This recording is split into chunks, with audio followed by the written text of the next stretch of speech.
Well, I'd say 30 years to pretty much the present. The arcades have been relegated to the back rooms and the side streets and generally been an unsavory type of place. What we want to do is bring the amusement game to age. If we can give it a new zip and a pizzazz, it's going to be financially successful as well as, I think, a very serious part in the leisure time activity of the American people. The marriage of traditional pinball machines and computer technology has resulted in the birth of a new breed of amusement games. And Nolan Bushnell is the man handing out the cigars. Bushnell has developed two such games, Computer Space and Pong, and believes that they and others like them will move the pinball industry out of America's bus stations and bowling alleys and into the space age. In 1971, Bushnell invented Computer Space, but sold production rights to Nutting Associates of Mountain View, California, for royalties based on the number of games sold. It proved a good deal for both parties. Sales already exceed 1,500 machines. Computer Space, like Pong, sells for around $1,000 and is played on the screen of a standard television set, which has been programmed to display the desired game. In Computer Space, the player controls a rocket ship, which is trying to shoot down enemy flying saucers while avoiding their missiles.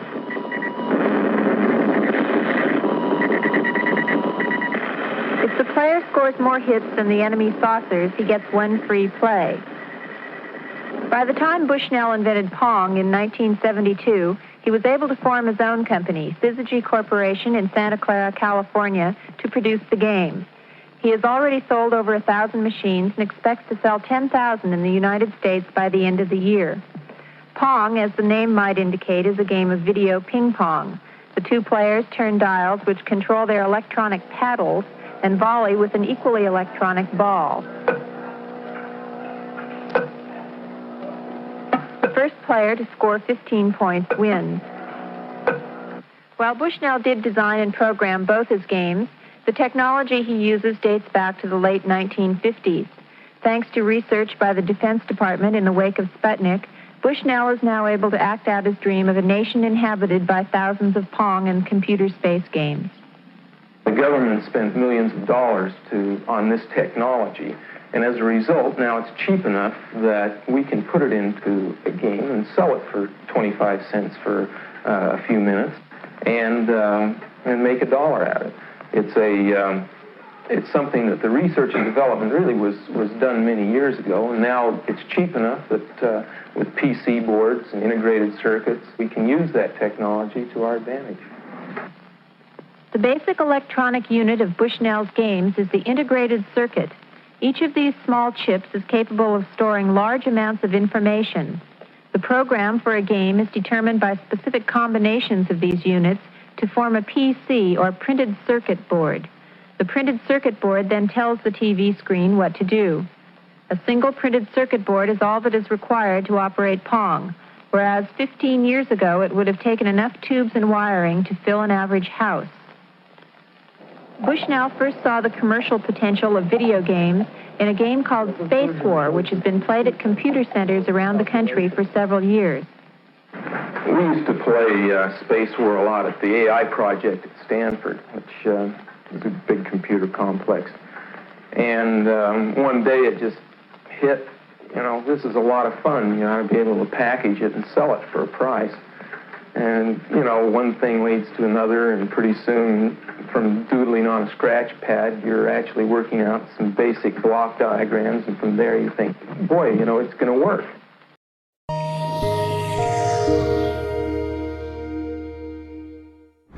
For some reason, I'm looking through the San Jose Mercury in the just random stuff section for sale. And I see world's first video game, Computer Space. No price, just call. I'm like, wow, I'm pretty interested in this. So I called the guy. I said, so you got a Computer Space? Yeah. He goes, yeah. First game ever. Okay, great. What color is it? And he goes, well, what color do you want? And I'm like, wow, this is getting very interesting, because who has a whole bunch of Computer Spaces, and who would know that they came in all these different colors? He goes, I got a yellow, Solid Blue, Metal Flake Blue, and Metal Flake Red. And he goes, a whole bunch of other games too. Okay, great. Want to come up and see them. These were in a Quonset hut on a sunflower seed farm off of Highway 80 in Dixon, California, halfway between, the Bay Area and Sacramento. And these things hadn't been moved in, probably since 1975. And so I got in touch with Nolan and showed him the pictures and scratched his head, and then like a light bulb went off in his head. He goes, these were Ted Dabney's. These were Ted Dabney's units. This was his route. When he left, he took a route that we had, and he goes, this yellow one's the first one. He goes, I know it. That yellow one is the very first one. I kept the first one, which is a beautiful yellow computer space, and I kept Pong number 46. And we got the rest of them running and working as good as we could. We got it all for $5,000. I don't regret the purchase one bit. Not for a minute.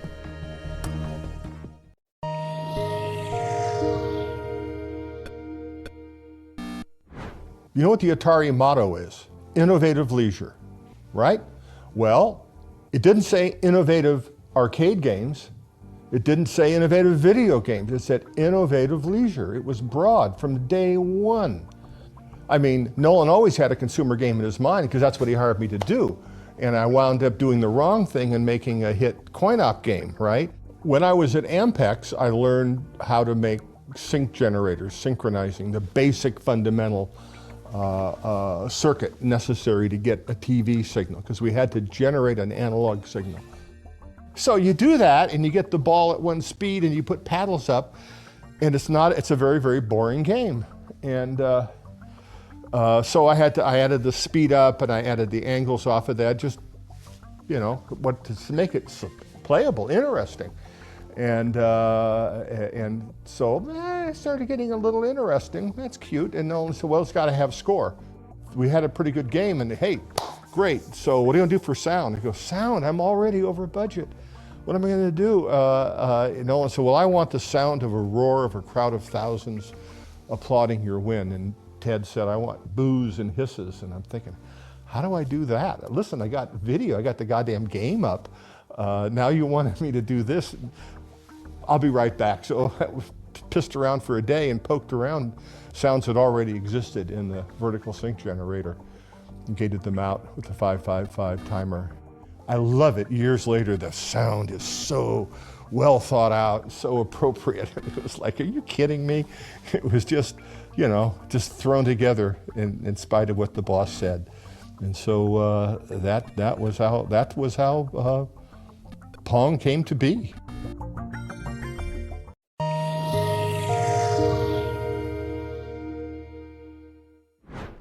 So everybody's heard the Pong story. Probably everybody's heard the Pong story, but I've heard it many times, and from Al Alcorn himself, who designed Pong. So the story I've heard is that they installed one of the first Pong machines in a tavern and let people play it as a test. Put it out into an arcade and see if it makes money. I mean, that's the market research. My understanding was Ted built a cabinet, a tabletop, simple cabinet over the weekend, and a coin mech bolted to the side of the cabinet, tabletop type of big thing was sit on a barrel. Placing a interactive video machine somewhere and having people play it was still a relatively new concept. Nobody knew if it was going to go. Oh, what is the name of the bar in Palo Alto? San Jose? No, it was Andy Caps. It was Santa Clara? Sunnyvale.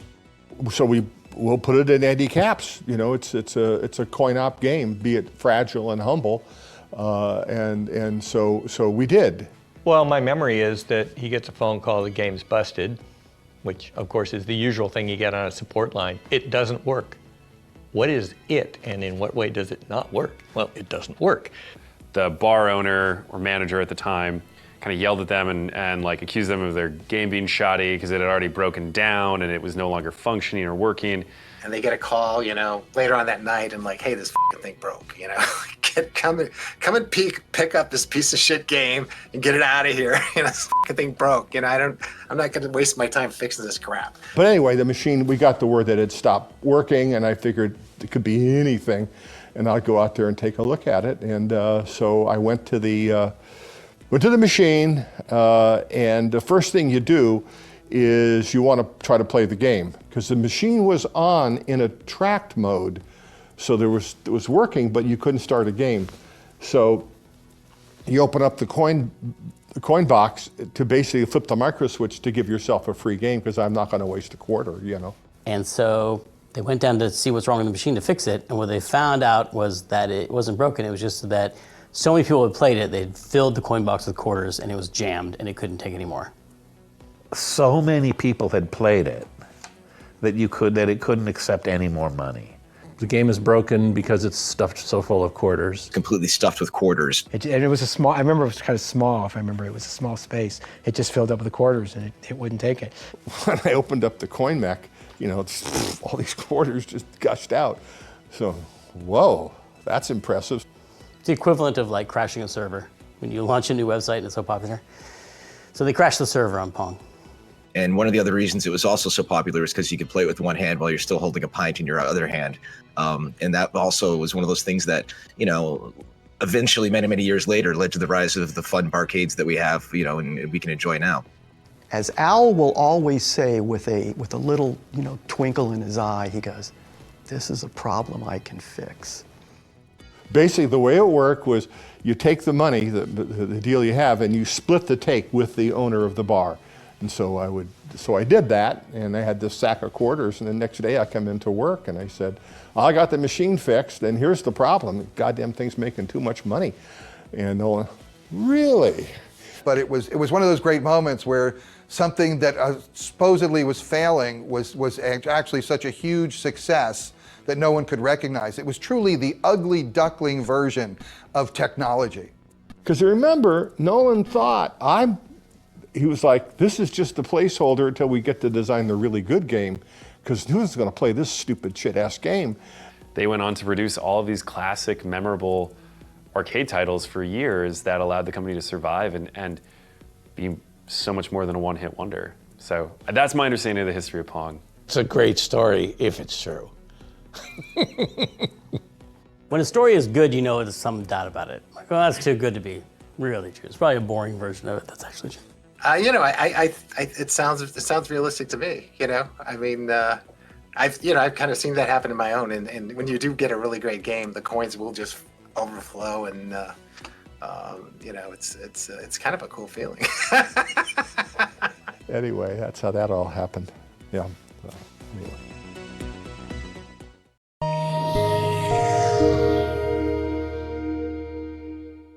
Atari really, why were they in the pinball business? Here they had this tiger by the tail of video games, just this supernova of creativity and possibilities, and they were nailing it left and right, creating new genres every other week.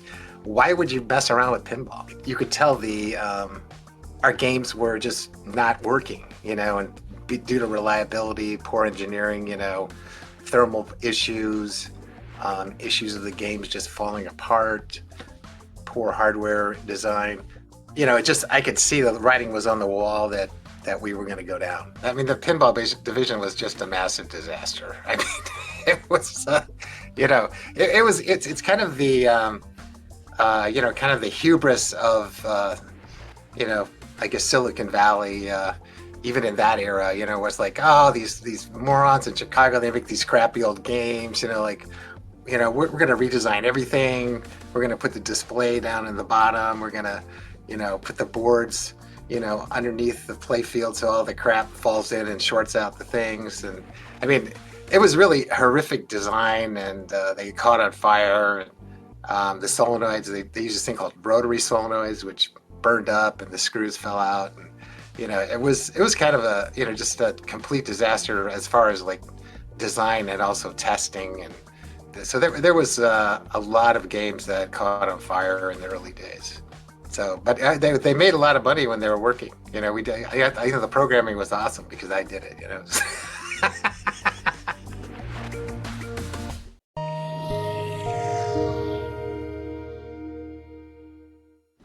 You will hear stories of hot tubs in the lobby and drug use in the office, and I'm here to tell you that none of that happened in my department.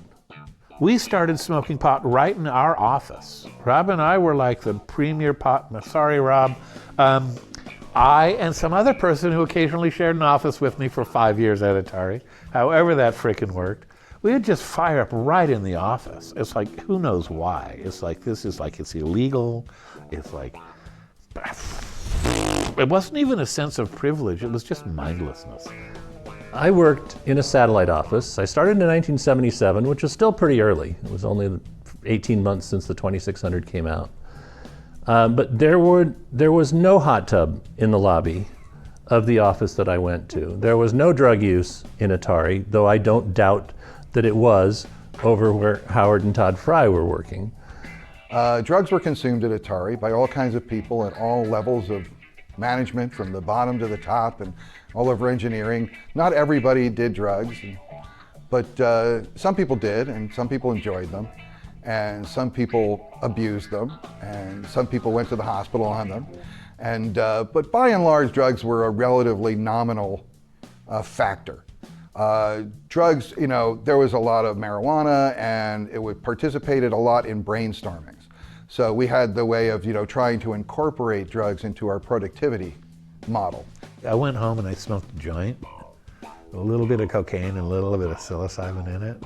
And I was sitting there, it was about half gone when I realized, oh, you could do that. And it's like, I put it out and I went and I wrote a page of notes. And my design for that kernel was exactly what it ended up shipping. It was like, it was a tremendous amount of effort, actually, to get everything organized. You know, they did have good deliveries of cannabis in the inter-office mail. You know, that was probably the primary use of those yellow manila envelopes. So I think it was, you know, Fridays or Monday. I think it was Fridays when you get these really thick envelopes coming through the system. You know, and it was weird. It was like there was a guy working there, and his job was he was the weed dealer. You know, that was his sole job at the whole company. And there was a very straight German VP of hardware down the hallway in the building. I have no idea. And he complained to management about the smell of pot smoke in the corridors. So they got him an office in a different building. I have been asthmatic since I've been 12. I need drugs to breathe. I did not do drugs because drugs to me were something that let you get up in the morning, you know, and breathe. So and nor did I think I wanted to mix those things. The high of me was doing the work, and I was always a happy guy. So I just didn't feel I needed it. So I never did drugs, but there were a lot there. Don't put too much stock in the fact that every Atari employee was stoned out of their minds while making games. I mean, there was all kinds of drugs consumed at Atari, but the real drug at Atari was going into a store and seeing your product, seeing your game on a shelf.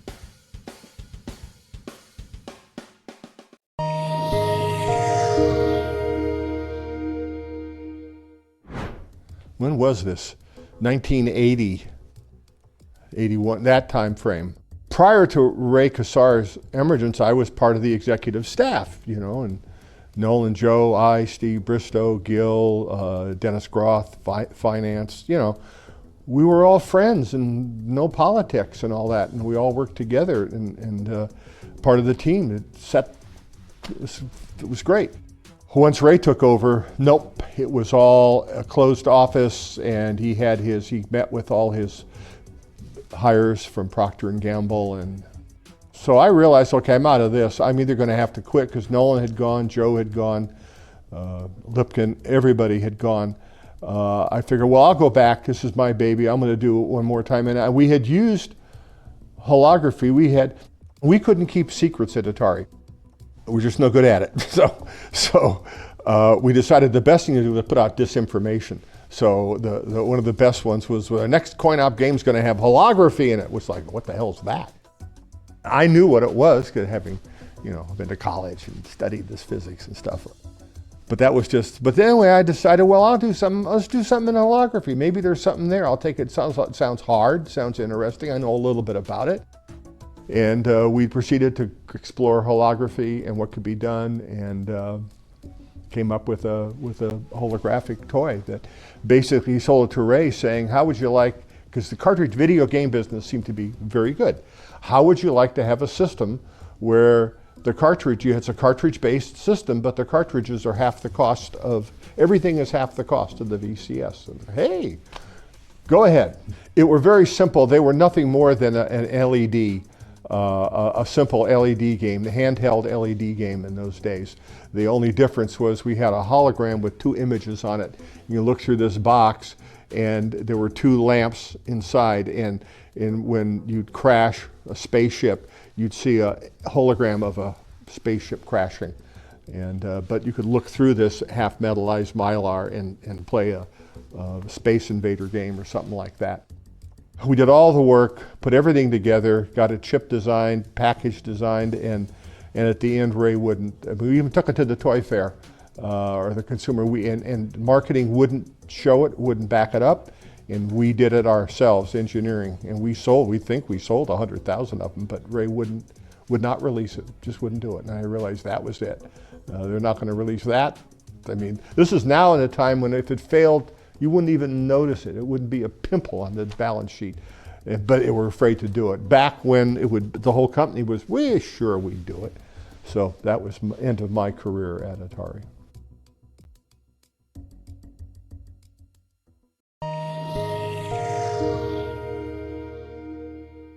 On the simplest level, what the VCS, the Atari 2600, what that is, it's a combination of plastic and computer chips that enables you to play a video game, an interactive video game on your home television, which is something that never really happened before. If you're making an arcade game, it begins as a hardware project. If you need something more in the hardware, just put it in the hardware and you can use it in your game. The Atari 2600, we didn't have that luxury. The game was already in Grandma's house. It was already hooked up to her TV. And all we could do is make a different cartridge, sell that to the person, he plugs it in. It was the thing that made video games a worldwide phenomenon. And all it is it's a box that enables you to play an interactive game on your TV. But on a cultural level, that's such a huge thing to do, because there were 2 things that achieved that changed the world, literally changed the world. One is it put computers in homes. At a time where IBM only had about 10,000 PCs sold altogether, Atari had millions of units installed, and every one of those was a computer in the home. The other thing it did was it created an interactive medium with television, which was always a passive medium. Before video games, people were just zombies sitting on the couch watching TV. But video games turned people into zombies jumping up and down on the couch yelling at the TV. And that was a very different experience. And I think that was huge in terms of taking people from a passive state to an active state. And we're still learning the implications of that.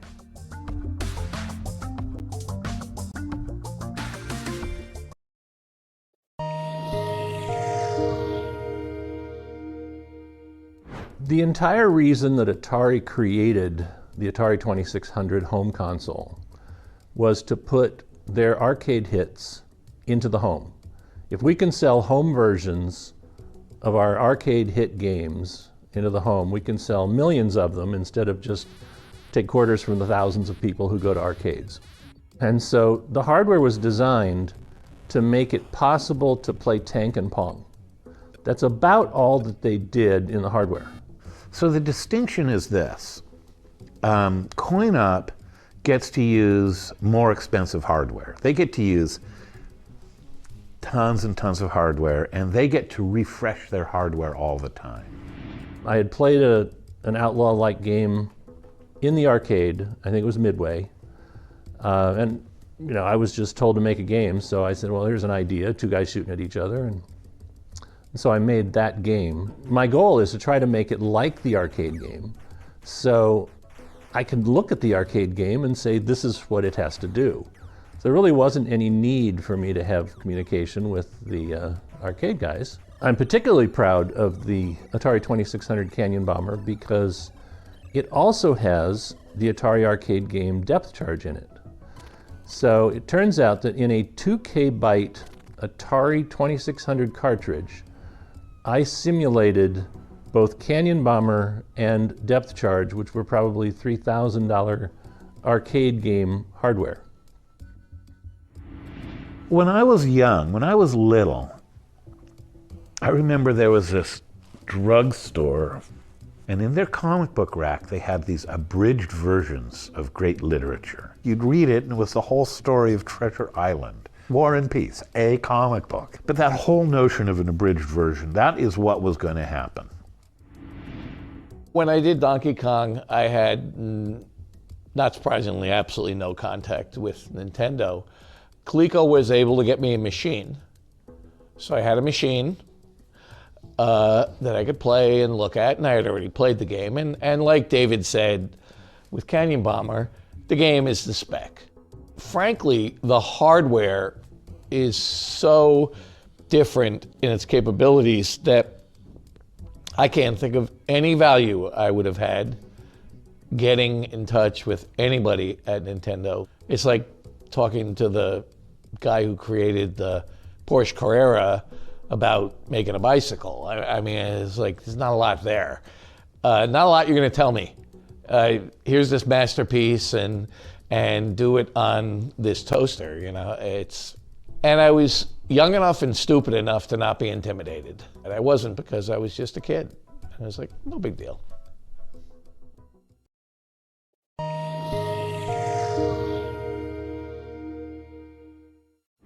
I'd have to say one of the more influential Atari games that hit me hard was Adventure. Adventure had been a very popular game. Adventure is related to really a nerdy game. It's related to like text adventures or to Dungeons and Dragons more than any of the other things, any of the other intellectual property or content on the 2600. So many games were just like kind of shooters and, combat and whatnot, things like that were very simple. But Adventure really broke the mold for what the 2600 was capable of. But one of the most, I feel like magical, impactful moments with the Atari games is that we got Adventure. And I saw the cover at the drugstore, because that's where we had to buy video games, at the drugstore behind the photo counter. And we got it home. I was so excited to play it. I just didn't read the instructions. I just ripped it out of the box and played it and started playing it. And I was like, oh, and there's Dot, and there's the duck chasing me, and I got an arrow, and I can't figure out what's happening. He ate me. Oh my God. The weird thing about Adventure was the dragons were supposed to be dragons, but they just looked like ducks. I don't know what they were thinking there. The bridge and the bat, and it was so baffling. I really loved that experience of somewhat confused experience, and I feel like that's actually something I love still in games now. When there's that moment of what the, where you just get games can do that. They can just surprise you, and they can make you feel really bewildered. And then as you slowly figure out how they work, that's part of the pleasure of them. I think is that not knowing what to expect in them. So that moment of being surprised by Adventure has really stuck with me. Another thing I like about Adventure that I try to incorporate is that feeling that the game is really alive. The characters who are in that world live even when you're not looking at them on the screen. Like when the dragon or the bat flies on the screen in Adventure, you feel like it's been on a journey. It's been somewhere. Oh, the bat went over and it stole the shield. It stole the sword, and now it's in the rooms. Like, you don't feel like it was just spawned in that room. It's been in another room doing bat adventures. And what it provided for me was a sense of mystery and exploration that would later influence the 2D adventure games that I would make that would help launch my career.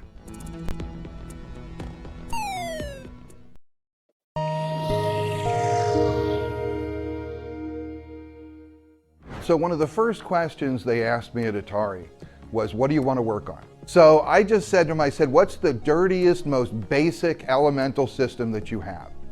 And he goes, oh, well, that's the VCS. And I said, well, that's where I want to start.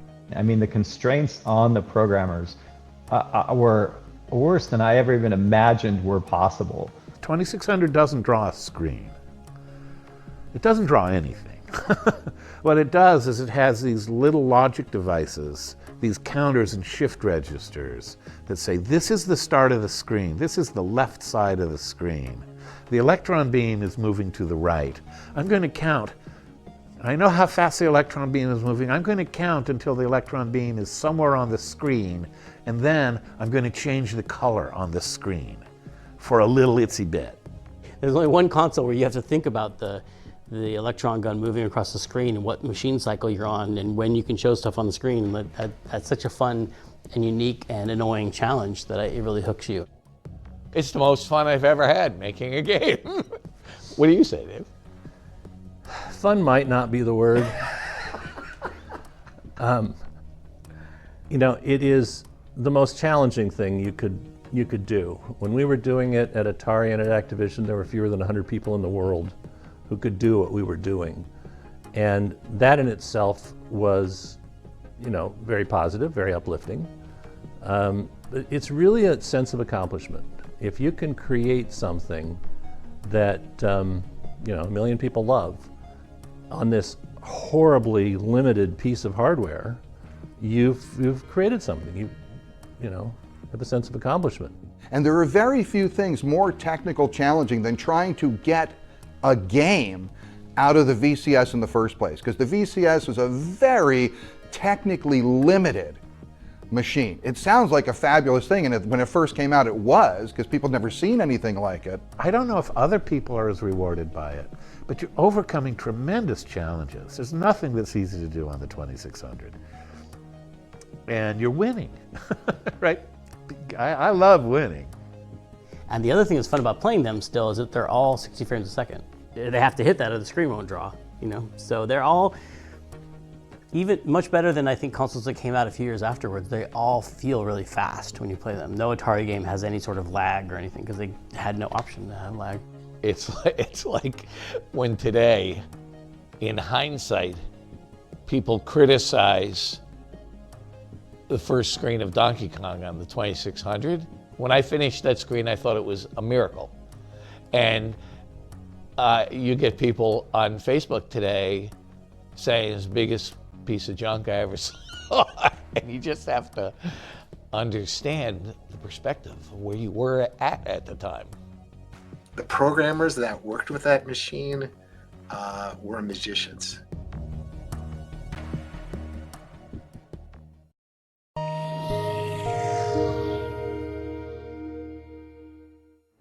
So I looked over this game. It was Star Castle. I played it a bunch. I thought about it on the VCS. I looked it over and I realized, holy crap, this is going to suck. This is going to absolutely suck. And I could not afford to have my first project suck. I did a little preparation, and then I marched myself into Dennis Cobal's office, and I said, look, instead of doing this, I'd like to do this. This is something that I think uses some of the basic game ideas, but I think this is something that would work on the system. This other one won't work. And I just made this little presentation to him. And to his credit, he said, okay, you know what, go for it. The first thing I put up on the screen was an animated character. Most people use a block because they want to start working out their game mechanics and stuff like that. I put up an animation. That was the first thing I put up on a screen. And people would go by and they go, wow, that looks cool. What does it do? I'd be like, nothing. You know, that's what it does. There it is. I said, I'm still working on it. Don't worry. You know? It's like, and then it got to the point where it was time to actually play it and have some of this stuff. So I had achieved my goal of trying to make something interesting. And it sucked as a game, and I was exactly caught in the place I didn't want to be. So what I did was I started taking feedback, which was extremely painful to hear people telling me how much my game sucked. The only thing that really made it tolerable was that I wasn't so self-deluded at that point that I didn't realize it sucked also. Until I worked out making some of the changes and getting it through, I was in very bad shape. And I was feeling some very negative feedback from some other people. And I was feeling, you know, I'm usually the person who's hardest on myself. And that was a tough time for me. And I had to get through that before I could hear what people were saying and start to work on it. And I had to release myself from, but I have to have this, but I have to have this. You know, as a therapist, I always catch people when they say I have to. I always love people say, you know, I have to, but I have to do this. And I always stop and I say, look, you don't have to. Obviously you don't have to because you're not doing it, right? You don't have to, but you could, but there's probably a reason you're not. And the reason I'm able to give that lesson to my clients now is because I had to get over that. I had this have to that was making things not work. And until I could let that go, I couldn't make the game succeed. And when I did, it forced me to think in new ways, to think outside the box, and to go come up with some other left field solution. And when I made those changes, then suddenly Yars was really good.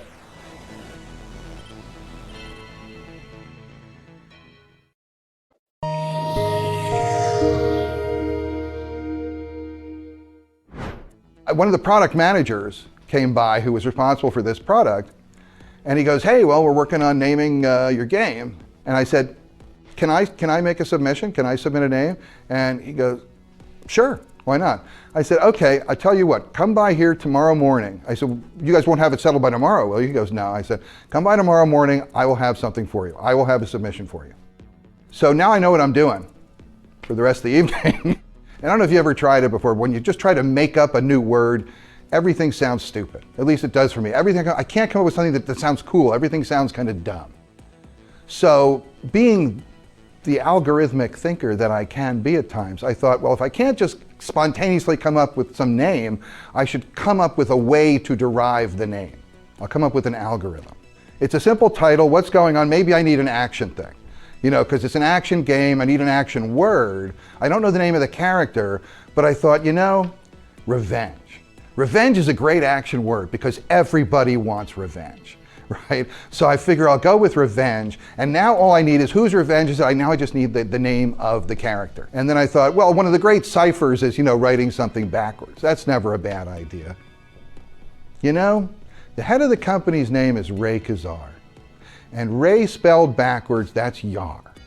And Yar sounds pretty cool. It's got a Y in it, so it's got like sci-fi, anything with Y's and Z's, you know, and maybe an X somewhere. That's good sci-fi stuff. And I sat down and I wrote a 10-page story called The Yarian Revenge of Razak IV. And that was that was going to be the title of the game, The Yarian Revenge of Razak IV. I stayed all night in the office. I was done like 3:30. I just laid down on the floor in my office and got a little sleep. And then around 10, you know, in comes the marketing manager. And so I handed him the package. I go, here you go. This is the package for the story. I didn't realize it fully at the time, but what I had done was I had created the first backstory in the history of video games.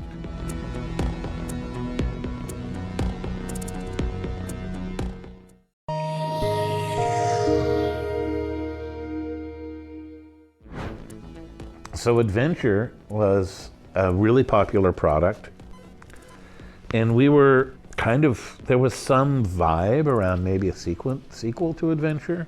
And somewhere in there, I got the idea of doing a series of games that were contests with comic books, with real prizes made by Franklin Mint. We were part of Warner Communications, and somewhere along there, we had started to be doing bits of comic books with the games. And because Warner Communications owned DC Comics. Warner Communications, I happen to know, I don't know that anyone else was paying attention, also owned Franklin Mint, right? Franklin Mint being a collectible company. I don't know, you know, they made plates and little figurines and stuff, I know, and medallions, and not my scene, but you know, it's a creative world. It's hard to talk about this without going me, me, me. I don't love going me, me, me, but a lot of it was, I consider myself to basically have been the showrunner of Swordquest. The concept was mine, the literary concept, the material. So the games are actually moderately literate and erudite, right? The whole story is put together as a lot like a Grail quest, or something in Joseph Campbell. It would be a hero's journey, a spiritual evolution, a life. It's a story of a life, of a energetic, a magical life, right, through these mystical systems. So I embedded it in a lot of historical culture of mysticism. and sold the idea, and it went over big. You know, it was certainly, it was brave, it was ambitious, it was audacious, and it had a certain je ne sais quoi, but I don't know what it is. You know, I'll back up a little bit. There was kind of a bizarre effort to do a combination of Twitch and adventure game, to merge and to create an action adventure. I think Howard tried this in Raiders, right, where he tried to make an adventure game that was built into an action game and merge the two. So I consider Howard and I to be some of the pioneers of action adventure. Got to say this in a certain way. So you'd play this action game and maybe get a clue, a prize that you'd add to your inventory. And if you had that in your inventory, then you could unlock, then you'd be on this map. You wouldn't necessarily see the map, but you'd be inside a maze, and a door would open in the maze, and there'd be another action game there. And so it was kind of like a first-person adventure with action elements. That was basically, and you know, looking back at it when I say it that way and knowing what was in the times, it was very audacious. And it was actually very creative. It was really, you know, it was really cool.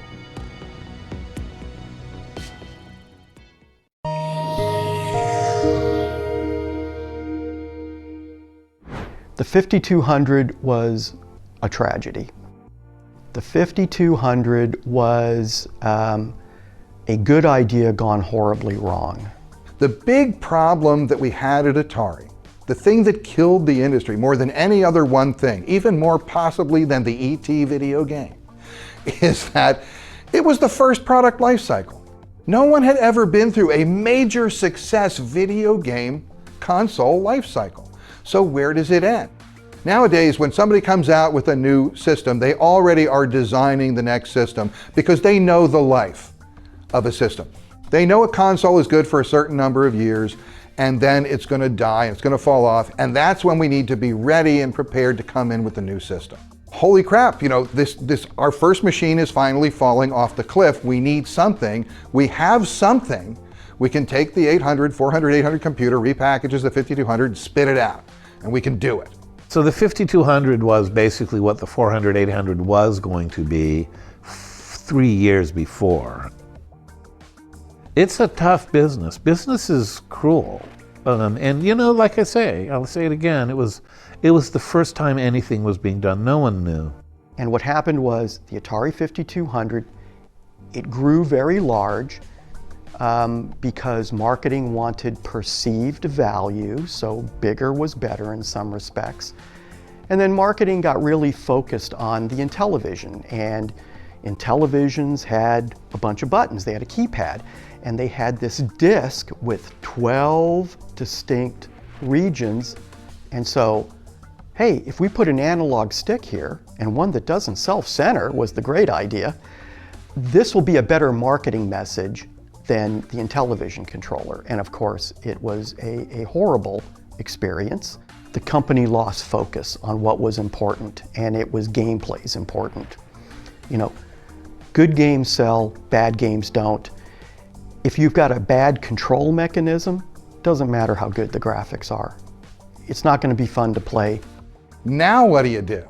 So, and that was the thing. Engineering we really wanted to do something cool, right? We wanted to do like a real next generation because the 400, 800 was already last generation.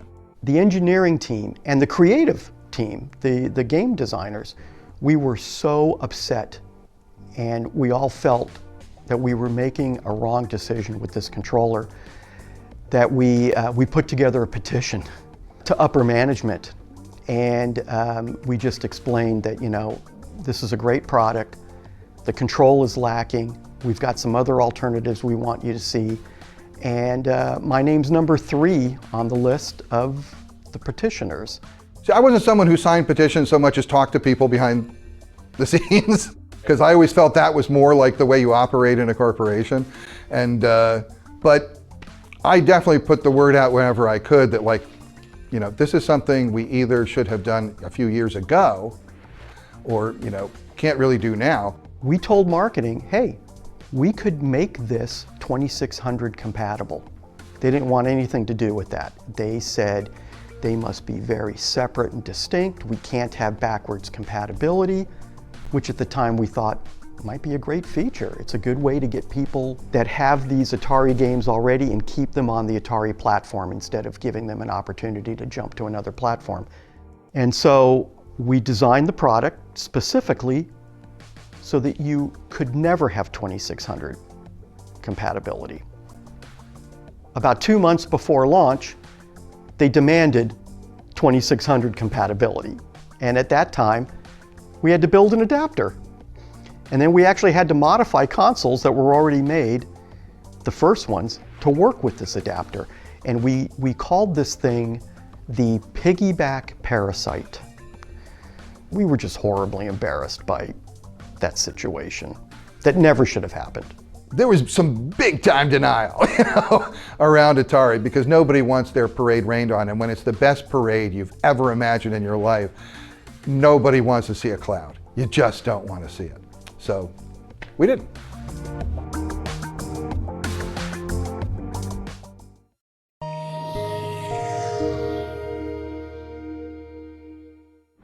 When you have a tragedy, and I do believe that the fall of the video game industry in the early 80s was a tragedy. It was a tragedy to many, many people. It changed a lot of lives. I think it's pretty obvious when it comes to the video game crash that Atari didn't have control over the quality. I mean, it needed some sort of way to keep just anybody from writing cartridges for it. And so many people saw this video game gold rush and they just, started dumping crap. I remember going into KB toy stores and just seeing, really bad box art and just really just terrible looking games. And that's when I started losing interest and the market became flooded just with garbage. And it ultimately led to, of course, things like E.T. being, actually buried in the desert like garbage. And what happened was that E.T. became the face of the crash of the video game industry. And I, of course, was the butt behind the face. That's kind of the way it went. Greed and hubris, that's what undid Atari.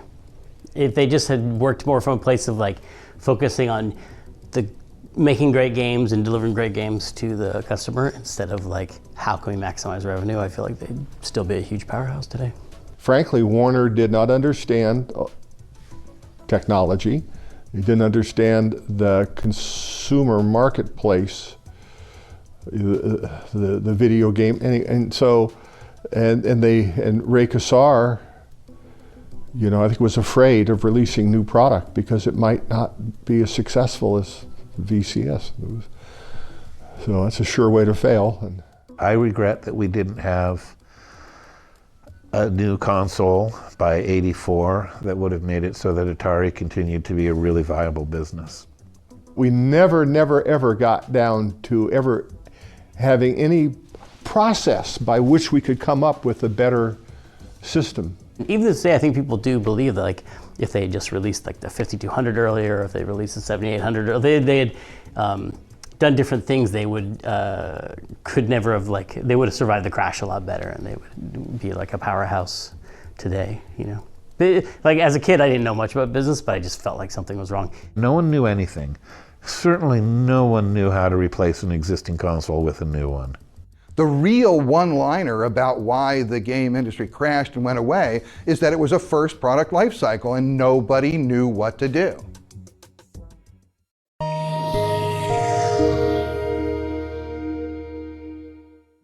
There's this funny time period in the history of, if I wrote a book on the history of the video game industry, there's this funny time period where we had left Activision and we went from this fabulous AAA office complex, beautiful. We had more space than we needed by a factor of 5.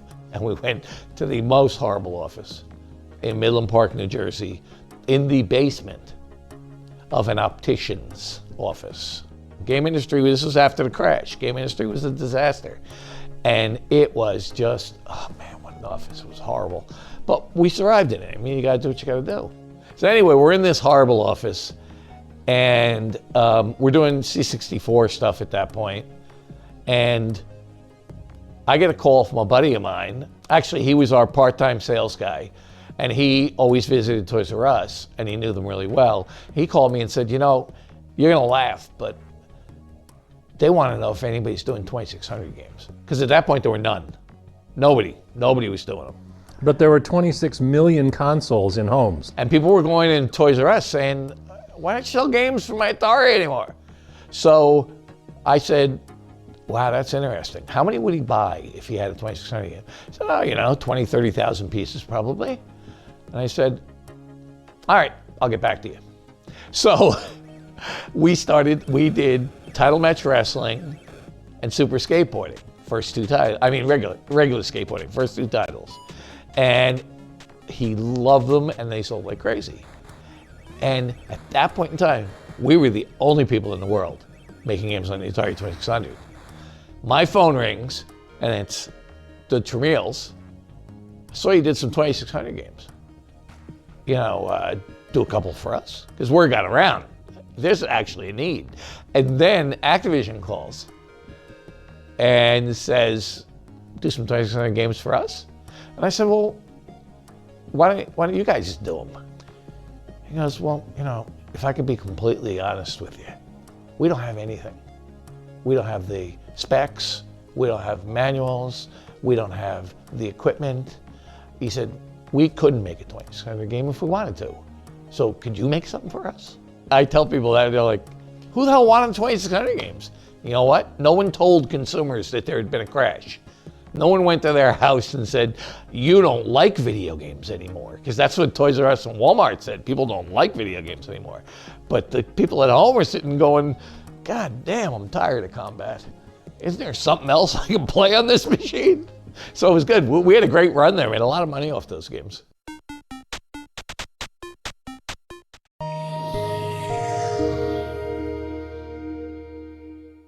I think the Atari 400, 800 were really the first home computers that I felt like were designed to be in somebody's home and for an average person to utilize.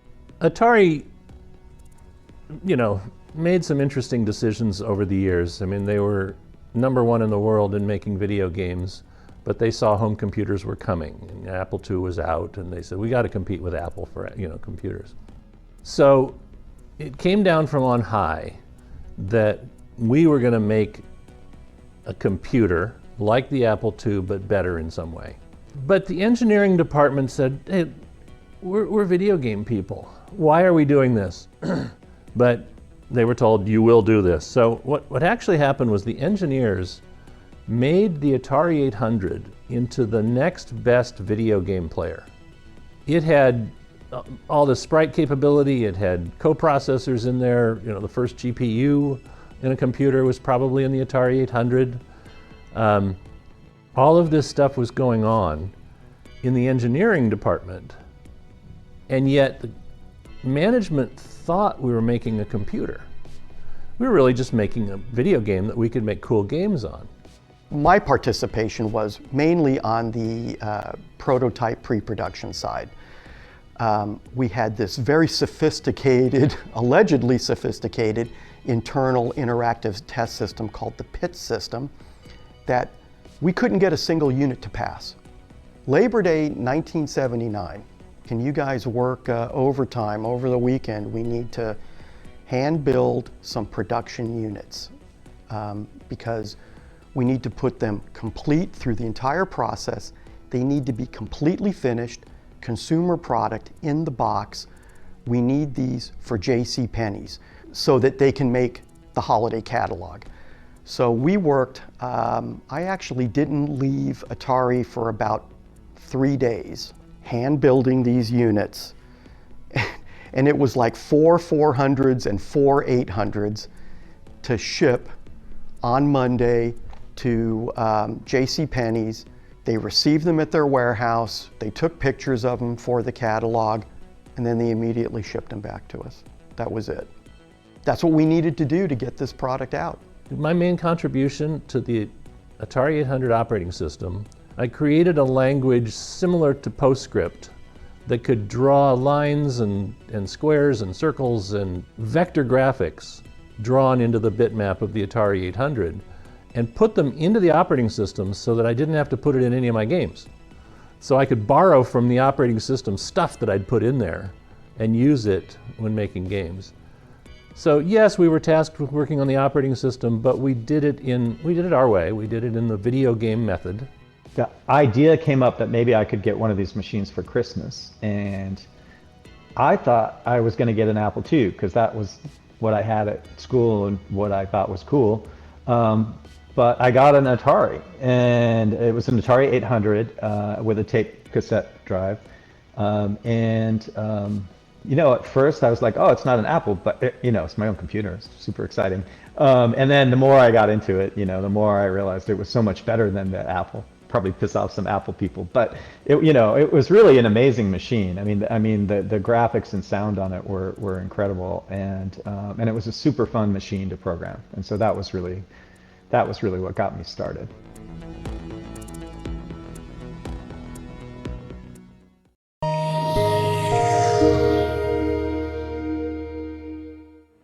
We had access to the 800, 400, pre-production models for probably a good year before they ever hit the marketplace.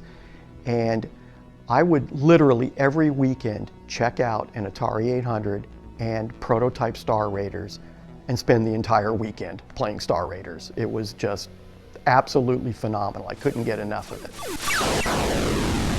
One of my favorite games in the 800. I really liked Star Raiders. I still play that today. I still bring up my Atari 800 and play that occasionally. Star Raiders was the killer app. Star Raiders was to the 800 what Halo was to the Xbox. It was the game. Pretty much everyone bought it with this system. It was the system seller. It was very well done. It had a lot of depth. It was easy. It had easy modes where people could get through it, and you could work up to the harder modes, and the harder modes just made things a little more difficult. They didn't penalize you for getting good at the game. So, what did I do with my 800? And I actually did buy an Atari 800 in the company store, and I paid full price for it, full employee price.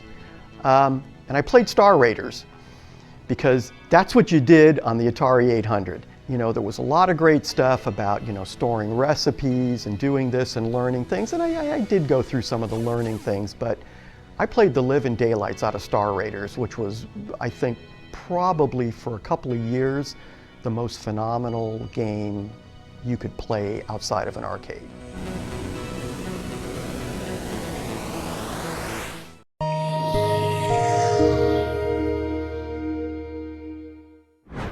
There were so many things near the end of my early days with Atari that I wished, like everything we felt was underappreciated. Like I bought a Lynx and I was trying to find people to play the Lynx with me, and everyone else had a Game Boy, and I was like, you guys, Todd's Slime World, let's do this, let's play Warbirds, come on. And the Lynx was totally Sam's baby. He loved the notion of the hardware, and Sam, man, he loved the Lynx into the ground. Right, against all odds, he wanted to make it successful. We did the original one that was sort of the original design, and then he was like, no, we got to double down on it and do it and make it better. Being in the Bay Area, you see these ads, come test video games. So I think I tried out at a few places. Electronic Arts comes to mind. Didn't get the job there, but was lucky enough to kind of get the QA job at Atari. Back in the day, I think it was a lot more fun. People playing 4 Lynx games and then having them all go out of sync and then having to track that down. Like, probably at the 1,000th time that happens, it does get a little old. But I think back in the day, you actually got a lot more input into the games. So a lot of the last Lynx games like Lemmings and some of the early Jaguar games like Cybermorph, the QA department actually got a lot of input into those games from a design perspective. You know what? I think the Lynx was great hardware. I like the fact that it was color. And I think the fact that you could have this like 4-way local multiplayer was great. 20 some years later, here I am buying a Lynx with a RGB output because people are still modding them, and selling them on eBay and stuff, right?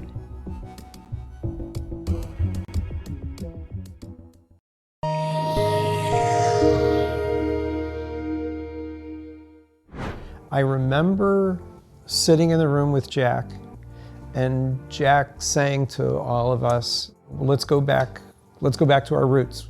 Let's do at least one more game system. The controller is quirky. The industrial design of both the CD and the main unit are quirky. and the fact that, like, I guess somebody used the tooling on the main unit to make some kind of dental device. Like, it just has like this weird, quirky history that I think is also inviting. One of the most interesting things about the architecture of Jaguar was this notion of having the Motorola 68000, which basically was responsible for booting and housekeeping, and then the Tom and Jerry chips. I mean, I think at the time, 68000 was still a strong processor, but obviously it was in the Genesis and other things, so you weren't really getting that true 64-bit experience. But I think there's games out there that took advantage. There's so many features in Jaguar that for a developer like Jeff Minter that did Tempest 2000 for Jaguar was like, wow, give me this.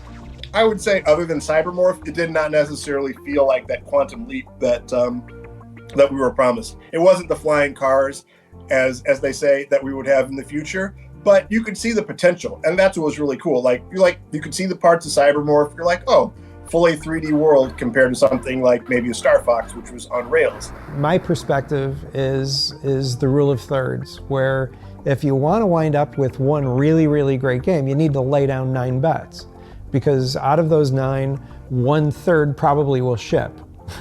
And out of those 3 games, one is going to be a hit, the other will be and the other probably might be a dinger.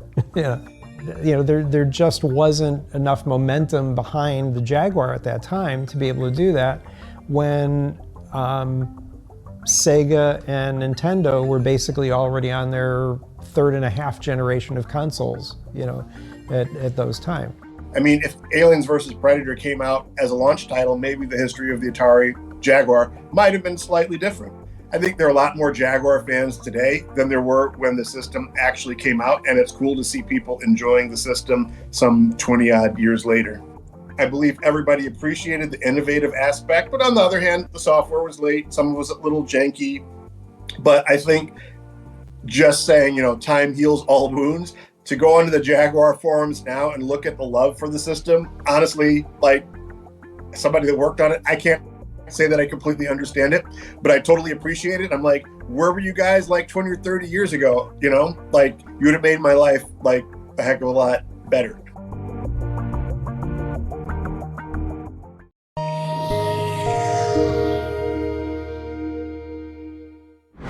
I feel the best Atari games ever made have been made in the last 5 years. I think the homebrew scene is incredible. People have figured out, and it's unfair to compare because the original people had like 5 weeks to make, E.T. or whatever.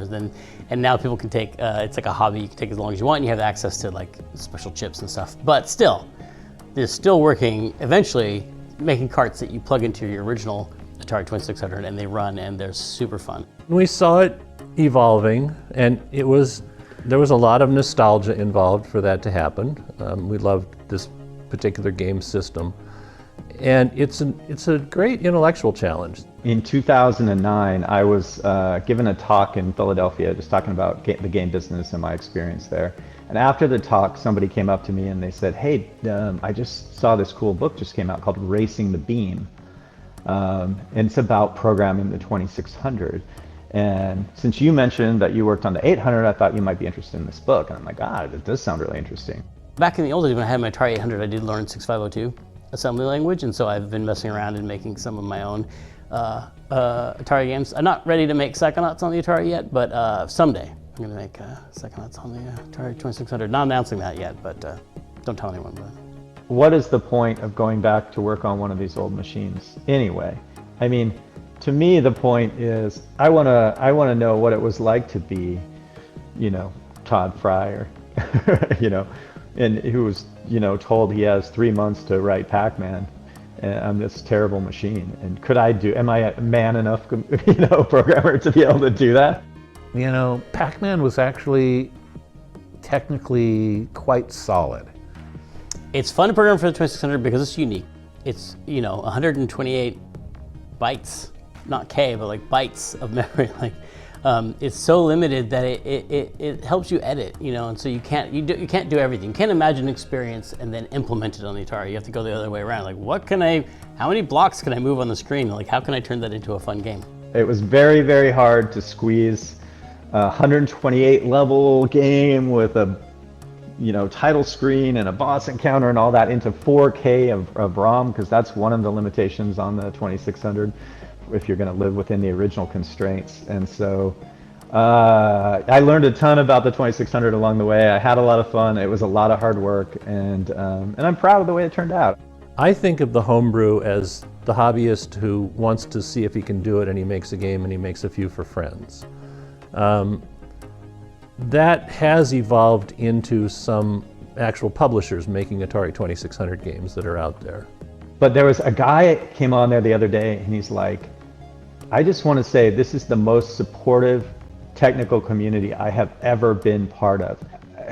So it is an amazing community and very welcoming to new people. So I would encourage people to do that.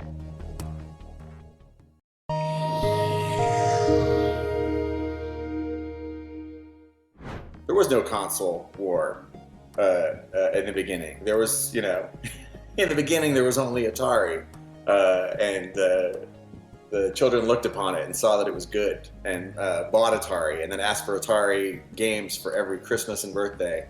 The Easter eggs, finding the Easter eggs in Howard's game and Warren's game, those were huge moments for me in my childhood, and my favorite early gaming experiences, especially finding that room in Adventure. That path that everybody, whoever found the Easter egg, follows those clues, and then discovers this, this secret room, this message hidden by the creator of the game, who I didn't even know who he was. And here's his name, and a whole secret room, that most kids who play this game never found. I found this secret place left by the creator, with a message for me. It was profound, and the first time that it ever happened in a video game. And so years later, when I was, I think had the initial idea for Ready Player One, was what if Willy Wonka had been a video game designer? And what if he held his golden ticket contest inside a video game? And that immediately made me think of this secret room at Adventure and how that could be, how he finds his worthy successor, instead of a tour through the factory where he slowly kills off all the children. It could be an Easter egg hunt inside this, sprawling video game, and it could be hidden the way that those Easter eggs were hidden in the Atari games. And so there's no way I ever would have written Ready Player One if I hadn't grown up with an Atari and playing those games and finding those Easter eggs. As I was reading through it, there was just so much familiarity in there. It felt like, as I was reading it, that the person who had written it, that I grew up with them. Because some of the names that were in there, some of the locations, some of the references were things that I thought only I knew. And nobody else in the world would understand or appreciate any of it. My literal opening, my email to him, before anything blew up on Ready Player One, my literal opening was just like, we have to know each other because there's things in this book that only I know. Where did we meet before? That was the beginning of our full communication, which led to the stacks. He read Ready Player One and it spoke to him, and he sent me an email that said, hey, I make video games for a living and your book really spoke to me, and if you ever want to make a video game, let me know. And I was right in the middle of trying to figure out if I could somehow do a promotional contest for the paperback that mirrored the contest in the novel. I wanted to do some sort of contest with 3 video game challenges and a grand prize at the end of it. And because Mike made that offer, I took him up on it. I'm like, oh, well, we could make an Atari game that you have to beat as the first challenge, and it could be the game that Wade makes in the novel. Part of what made the book feel like it was written for me is because of the context around the 2600 rite of passage in there. Because for programmers in the game industry, 2600 is this really difficult platform to develop games for. To get anything to even appear on screen, to get anything to even work correctly, you have to just break your brain and rid it of everything that you understand about how games are developed today and go back to this kind of primitive, primordial way of coding. And so for a lot of programmers, it is a rite of passage. If you can do that, you can do anything. Wade makes his own game, and it's the Stacks. It's based on his life in the Stacks, and he describes it as a Pitfall ripoff that has you climbing around the stacked trailers, looking for food voucher power-ups and trying to avoid like pedophiles, and it's like a one-paragraph description of this game. But I sent it to Mike, and he's like, "Oh hell yeah!" And so I had dabbled over the years with trying to understand 2600 programming. I'd made a couple small games, a couple hacks. So when this kind of came around, it was the perfect excuse to just finally deliver something that was all original and build something from the ground up. Once it started to work, it was completely satisfying. I felt like I had mastered what the greatest engineers in the world have mastered before me, and that I finally had an understanding of it. And to get there, of course, I had to enlist some help. And so that help came in the form of Kevin Wilson, our CTO at Digital Eclipse. I didn't mention this before, but we only had a few weeks to pull this off. So we were not only trying to learn 2600, but we're also given the time frame that basically ET had to try to get this game out the door. So we were reliving the worst of Atari's development history all over again, and I savored every second of it. In our original contest version, all the items are hidden in the same place, which is great because we had people making maps. For like the first time since they were kids, they were making maps of the stacks to remember, so if they died, they could go back and find where the items were. But then they added randomization, and now it might be one of the best Atari games ever made. Not to brag, but the stacks is pretty deep and pretty replayable for an Atari game. That's why I think Atari is always going to hold a special place in the hearts of people like me, just because it was, it was the first, and it was, so needed. We were so bored in the late 70s. We needed video games at home so badly. The fact that other better consoles came later is because they saw the giant cultural and economic behemoth that Atari immediately became. Atari created the video game industry, the home video game industry, and everybody that's come since then is, kind of building on what Atari created.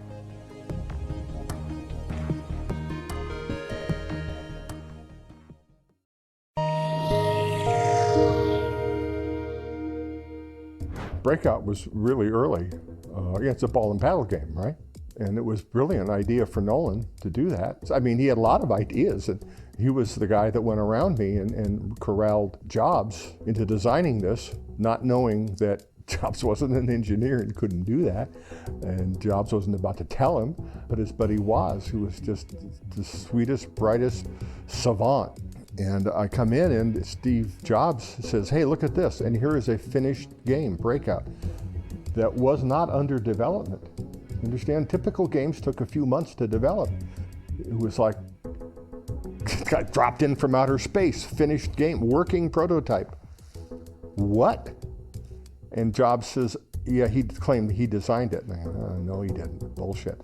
And I found out later that because Woz was coming in at night, he's working at HP, and he liked HP, but Atari was a lot more fun. So I go in and there's a finished game. I'm going, what the f? This is crazy. You heard the story. I'll tell you my version because I've seen some different numbers, but as I understand it, Nolan said he would give Jobs a bonus of $1,000 a chip for every chip less than 50 that he was able to do this with. Now, knowing that this had more objects and stuff than Pong did, and Pong was 76 chips, it's a pretty safe bet that Nolan's not gonna have to pay a penny for this, right? Again, Woz is one of the most gifted, brilliant men engineering.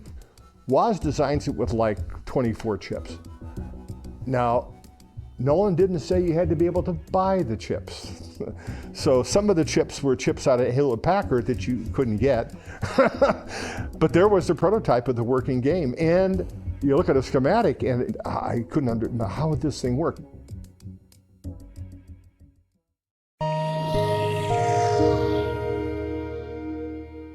Vectors are amazing things, right? Like the fact that vector graphics were phenomenal, and they continue to hold up really well. So I think when we look at Tempest or Tempest 2000 or Tempest 4000, I feel like those games of all of the games, those old games have aged the best. Not Tempest specifically, but the vector-based games, and Tempest just being a really incredibly strong example of a vector-based game because it still looks beautiful. Aesthetically, I just think Tempest is a timeless game. Asteroids is a timeless game. The old CRTs, the cathode ray tubes, had a beam that would go back, go across the screen very fast.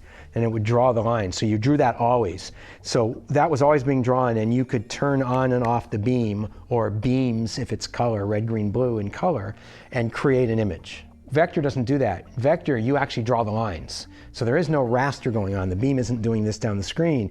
If you want to draw a red line that goes like that, you put the beam there and you push it across the screen to there. So you are actually doing an Etch-a-Sketch is the best way to think about it. One of the interesting limitations and why it's so good for space games on Vector is if you don't draw something, the screen is black. It's not kind of sort of gray, it's black. If the hardware stopped in a coin-op game, the last picture would stay there. If the hardware stops in a vector generator, it goes black. Because you have to draw it. You're drawing the beams, there's no raster. There's nothing automatic in that.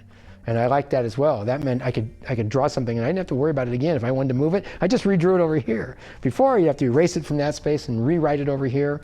Nah, didn't like that. Too much work. The limitation isn't how many dots you have, it's how many inches of light you have. And a lot of people really love that white on black look. You could get these really fine details for the time. I mean, if you go back and look at it now, it's not as high res as you think it is, but the ships and the shots and the way it looked, and you could adjust the brightness on an individual item, you know, that bright shot in Asteroids, for example, and that goes across the screen. There's nothing like that. It's just an amazing look, and I wanted to work on it. We started with black and white. I worked a little bit on Battlezone when I worked on the simulator, which was after Battlezone came out, but if you remember Battlezone, it was green. Those weren't green lines, that was a green template that was over the top that made it green. I got color when I did Space Duel, which I took over from another programmer who, for some reason, just kind of lost it and left the company and kind of evolved it from what he had started. I wanted more time to work on it, and another programmer was working on Asteroids Deluxe, and I was doing color asteroids. That's what I was doing with it. That's what Space Duel originally started as color asteroids. And they said, oh, you know, we're not going to do that because Asteroids Deluxe just came out. So they gave the hardware and some of the code I did to Dave Toyer, and he did Tempest. And then some of that came back, and I did Space Duel. So you'll see things that are similar that cross through it. So Vector Sector was born out of the idea of what if all of Atari's vector games existed in the same universe? And we went from there. It was great to talk to Owen Rubin, who created Major Havoc, Space Duel. And when he played Vector Sector, he got through the asteroids phase and he got to Lunar Lander, and he was like, oh, you should do this with linked ships. And he didn't know that we'd done that. So that was like a thrill. Also, when we got to the end of the game, we played a linked dual multiplayer game. We got to the end and he was having a conversation with me. He glanced up and he saw that we had his initials in the high scores as a default high score. And he just threw out oh, thanks. Yeah, thought that was cool.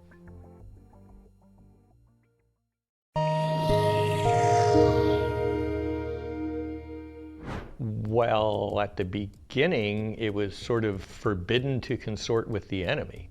First off, we had a vibrant coin-op business that was making money and keeping us in business, and consumer wasn't making anything. I didn't want to screw with that. I did not want to damage that. There was a door that said, don't even think about entering here. And I was like, I work for this company. I opened the door and walked in, and Al turned around and goes, what are you doing in here? Who the hell are you? Why are you here? And so I said, well, I work for this company. What are you guys doing? Oh, and found out I opened the door between the two places. And what's this? And I'm going, what the hell are you doing? Anyway, we became friends. I was one of the few people in coin-op that spent a lot of time in the consumer group, sort of going back and forth. I believe that Al Alcorn was sincerely concerned that coin-op would be a distraction on his group, which we're doing a very ambitious project on a very tight schedule. Other companies like Bally all of a sudden took some of their engineers in coin-op, and first off, I didn't think these were the right kind of engineers to do consumer. It's a different cost accounting, a different culture. Number two, I didn't want to screw with coin-op success. The arcade games were pretty much in one area, and the consumer people were in another area. Engineering was upstairs for consumer products. We were downstairs, and I only knew a few of them, you know, and it was because we water skied together. There really was two separate companies, it felt like at a time. they had very different development environment. They, you know, there was no synergy between the two really, other than that we shared games. I have been known to joke that the point of coin-op games is primarily selling players their own adrenaline. So you want an intense, fast-pitch game, and you'll blame yourself if it's over in 3 minutes, not the game. A person who pays 20, 30, 40, 50 bucks for a cartridge wants to milk that thing. So the games themselves are different. Every machine is state of the art. It's all new, fresh, challenging stuff, and it's exciting, and it's real design. Coin-op gets to use more expensive hardware. They get to use tons and tons of hardware, and they get to refresh their hardware all the time, right? So what's happening is the Atari 2600 chip, the 6502, is a chip you could make in '76. Now Moore's Law is cruising along, doubling computer power every 3 years, but we're using a chip from '76. Every couple of years, a new console would come out. And Atari just had to live with the old technology, but fortunately with programmers figuring out new ways to use it. But for me, there was no rivalry. It was, they made games and they were interesting ideas, and a lot of them we were going to have to try and copy. What happened though was as the VCS really started to make distribution and really started to get out there, and some games really started to catch on, it became apparent that the profit potential from the home games was actually much higher than it was in coin-op.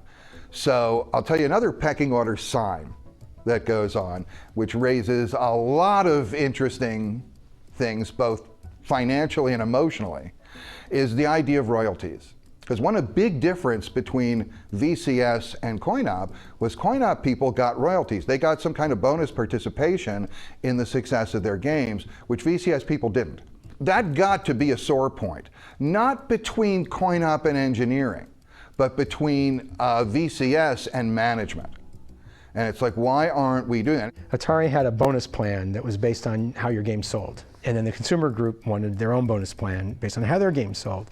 So they would take a game designed by the coin-op that was in the arcade, they'd make a 2600 cartridge out of it, it would do really well, they get big bonuses, and we weren't included at all. So there was this kind of like, wait a minute, why are they taking our ideas and we're not included? That was resolved later. Everybody, you know, identifies as the hero of their own narrative. You know, when you start checking the narratives against each other, that's when you find some interesting differences. And it wasn't, I never felt that coin-op people lorded over us, and I don't think we felt like second-class citizens, but it was well known that coin-op was working on hotter technology, doing cooler stuff, and we were trying to keep up with a technology that was falling farther and farther and farther behind. That's just the reality of it. They both needed each other, and that's the way most of us looked at it. It was a collaboration, not a competition.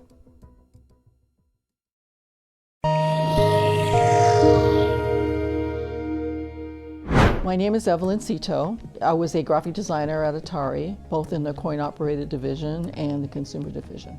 I majored in graphic design when I was in college, and when I finished, I went back to LA and helped in my family's business, which was a restaurant business.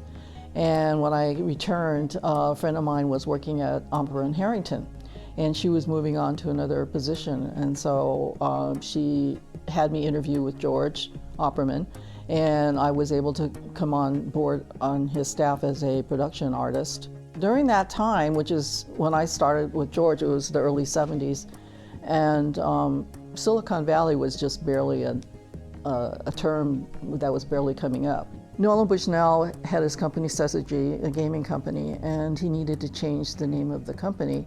George Farraco, one of his colleagues, suggested that he speak to George Opperman. So I remember them coming in, and George he took on the assignment of redesigning the logo for Syzygy. And they gave him the name Atari. And so, you know, I remember George doodling on his desk. Yeah, he was just doing little doodles, and, you know, from there, you know, he maybe selected a few of them to show Nolan, and they, you know, they picked the one that they did, which is the one with the Fuji and the Atari. And back then, everything was done by hand. There was no computers. Everything was, you had to ink and you had to spec type and order type and then paste it all up on a board. So yeah, everything was kind of handcrafted back then. And so yeah, that was my first position, was with George doing production art. And so once they decided on which one they were going to do, I got the assignment of ordering the type and inking the Fuji. So that was my first jobs in working with Atari, was to ink that Fuji. Nolan liked names that started with A's because they were at the front of the alphabet. And because also at the time Pong was our main product, the main product. Now George says he liked the idea of it sweeping because the Pong blip would sweep, right? So that's George's. There are people who attribute that to George. George Ferraco doesn't believe that was true. But so I honestly don't know where it came from, because obviously he didn't tell me. He just said, here, ink this up. So part of it is probably an A, and part of it is the sweep. It's probably all of that could be true. So whatever it was, it's definitely stood the test of time. And he picked the hairy type font for the Atari, and I think that's actually stood the test of time as well. Shortly after that, I left George, so that was like in '71, and I left in '72, and so George probably continued working with Atari at the time. I had moved on to another company, and in 1976, George called me and asked me, told me he was giving up his company, and he was going to go inside at Atari and become their full-time art director. And he needed an assistant and asked me if I would be interested in doing that. I kind of thought of it as a placeholder, actually. I wasn't sure how long I would do this, and not being that familiar with the company. But anyway, I said, okay, So we were in this little cubby hole. Our two desks were facing each other. And basically we had a drawing board each, and George was doing all the graphics and all the advertising and whatever that was required. George himself was an illustrator as well as a designer, as well as a marketing guy, as well as a copywriter. So he would write all the copy, and he would write all the promotional materials for Atari. So he was an in-house advertising agency. Because I wasn't an illustrator, so the things that didn't require illustration, he would, I would work on some of those, or I would collaborate with one of the illustrators. I might come up with a concept, and then one of the illustrators would design the graphic for me, like in Superbug or in Golf. Bob Flamani was the artist on those particular pieces, and so, but the concept of how it looked, the general concept might be mine, but then I would basically have the illustrator do it, which is not unusual because a lot of graphic designers are not illustrators. I worked on Superbug, I worked on Fire Truck, which was a two-man game. And see, because those graphics I could deal with, they weren't, it didn't require me to illustrate a person or an animal, so I could do graphic things, but I wasn't able to do illustrations. And I did do football, and or the soccer game that was created from that. And then when Atari got into pinball, I worked on a concept for the Wonder Woman pinball game, and that didn't require me to be such an conceptual illustrator, because I already had reference material to work with in terms of the comic series. And so eventually we grew to a staff of about eight people. And we had a production artist, but George was still doing all the advertising and the brochures and all the marketing materials for any of the games that came up. And so eventually the company grew, and I stayed there for a couple of years, and ultimately decided that I had an opportunity to go. In 1977, Atari was already working on the consumer video game system. And I had heard about it, but didn't know a whole lot about it. I got asked if I would like to join the consumer group. And so I went ahead and did that. And that's where I felt at home, because then I can focus on graphic design more than illustration. That was a great opportunity for me to really focus on branding.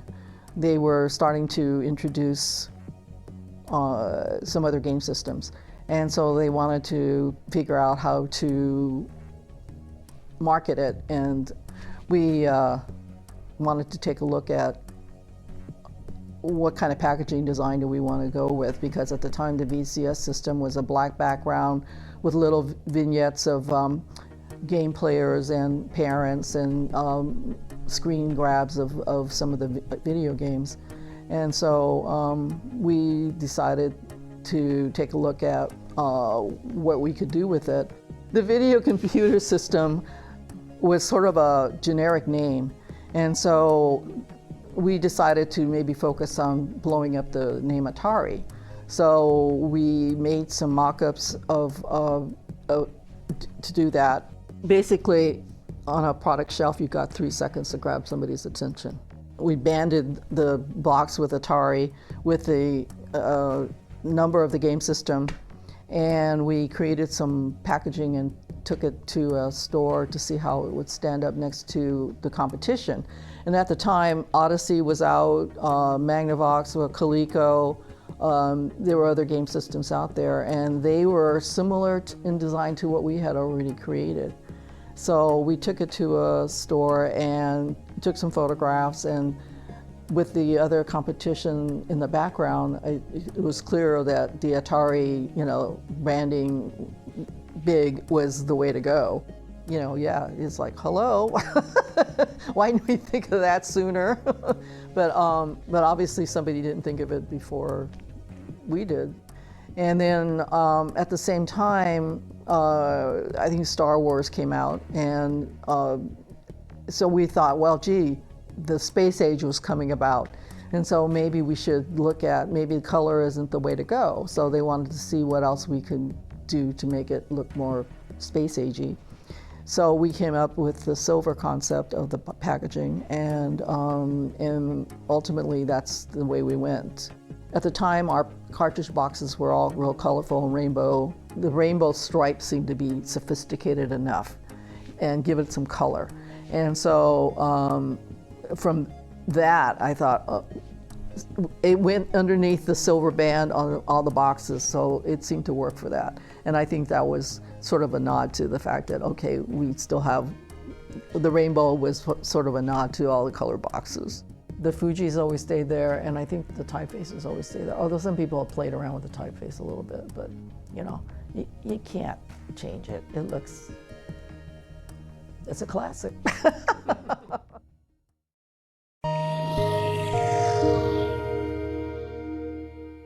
The main theme of Berserk, as I understand it, and as I've always understood it, is basically you're one of the last humans trying to escape this prison inhabited by robots. Because there's this character in the game called Evil Otto, and he bounces at you with this smiley face, but it's so sinister because all he's really trying to do is just pulverize you to like nothing. And he comes at you so aggressively. Even back in the day, the story got around really fast that somebody died playing Berserk. The rumblings of rumors when it got out, like, oh my gosh, someone died while playing Berserk. They must have, I don't know if the game shot back at them, I don't know what happened. And I think that added to the mystique of the game, because could this game kill you? But in reality, as far as I understand, it was somebody who actually had a heart condition who happened to be playing Berserk when an episode occurred, but that of course got embellished to, this game will kill you. I remember Berserk coming out for the 2600, and I was very impressed. The characters were very simple, but moved exactly like the arcade. The gameplay was great. I thought it was one of the great Atari cartridges, up there with Space Invaders in that time frame of arcade ports. One of my favorite games on the 2600 happened to be Berserk. I thought it was really well produced. It didn't look like other Atari games where they flickered a lot. The characters were really solid, everything looked great, and it was a really great representation of the arcade game. Yeah, the gameplay was well tweaked, which is not given the credibility that it should. The amount of tweaking that gameplay requires to make an excellent game, to make a truly great game, it's unappreciated. Oh my God. Yeah. When I was learning, or basically teaching myself how to program the Atari 2600, as one does, I started to dabble with audio, and I had seen somebody had replicated synthesized voice on the 2600. And so that kind of occurred to me that it would be really cool to take that approach and that concept and apply it to Berzerk to have the perfect version of Berzerk for the Atari 2600. That set in motion my desire to just like pursue relentlessly putting voice into 2600 Berzerk. And then my understanding of the arcade game is there's a specific speech synthesis chip that was used for the game. And to compare that to the 2600, there's no such thing on the 2600. And so in order to get speech to even sound similar to that chip, you have to apply all of Atari 2600's resources to it. So in order to get the sample to play back fast enough, you have to do things like don't display the screen. So the screen goes black so you can get a cleaner and more audible sound out of the processor, the sound processor.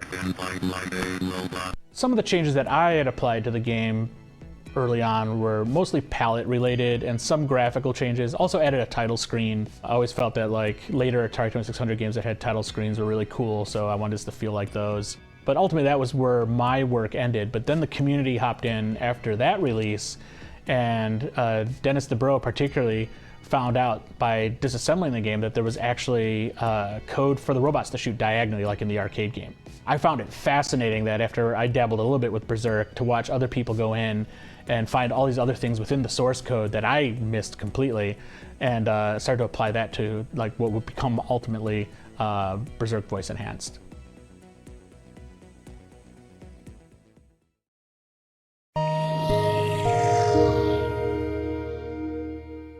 After the success of the Atari VCS, Mattel as a toy company looked at this and said, maybe we should consider getting into this business. They started their Mattel Electronics division releasing handheld games. Their handheld football, which was an LED game, was a smash hit. Somebody had the idea that the TI, Texas Instruments calculator chip, could also be used for games. It worked in calculators, we could make a game out of it. That's where those handheld games came from. When I first saw it, I'm like, how is this football? Because the field is only this big. How is this 100 yards? And then, of course, you play it and you realize you have to go multiple times to get a touchdown. But oh man, it was great. The Atari VCS was being sold in toy stores. Mattel did not like giving up shelf space and consumer dollars in toy stores. And I think as much as anything, it's that sense of holding your position, holding market share in the toy industry. That plus the sense that there was a potential here, I think, is what drove the decision. Mattel saw that Atari was making lots of money, hand over fist, making video games, and decided to make their own console, which they called the Intellivision. They had an outside consulting group make a set of initial games for the machine for the playtest. They contracted with a company run by a man named Glenn Hightower to develop the system and develop cartridges for it. So he ran this company, APH Technology Consultants. Mattel found him and contracted him and his company to produce the system and the games. And in 1979, the end of 1979, they test marketed the Intellivision, and then it went full release in 1980. They test marketed the Intellivision video game console in Fresno, California, and it tested out great. And this was late 1980, and that was when the radio ad got put on the radio. I was actually driving home from work one day, and I heard an ad on the radio, and the ad said, "Do you want to work in the exciting world of video games?" And I didn't know whether to look down at the radio or look up to God that I was being talked to it this way. And would you like to help shape the future of this exciting new entertainment medium? At first, they did not believe that I had been programming video games for 9 years. Eventually, they realized I was telling the truth, and I got hired as one of the original 5 in-house programmers at Mattel. So the original 5 team members at Intellivision on day one were Gabriel Baum, who was our manager, Mike Minkoff, John Soule, myself, Rick Levine. The consultants at APH who had been working on the test market games also continued to stay involved, and they also were working on games in parallel to us. But like modern video game companies, Mattel realized they wanted to control the development themselves, and that's why they built an in-house team. If you were a toy designer or you worked for the toy company, you turned left and you went into what was then a modern office tower. If you turned right, you went down into where we were, except that was a converted warehouse. The entire video game division, we were in a separate building. And at lunchtime, we were allowed to walk down this middle corridor to the lunchroom, and everybody's doors in the toy company, all the doors were closed. And it was like, you're not allowed to go into any of those doors. It was very like secret, secret, secret. And then we would go and we'd have lunch, and then we'd go back. And one day we're walking down that corridor, and some like little like motorized car was zooming around. It was like, oh, there's life, there's a toy, but it went through a door and it closed.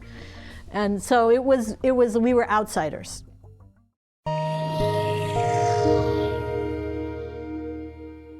Atari developed this joystick, which is just a stick coming up, and you can move it with the Atari in 8 different directions: forward, backward, left, right, and then the 4 diagonals. And that controlled the object on the screen. Mattel decided to go better than that.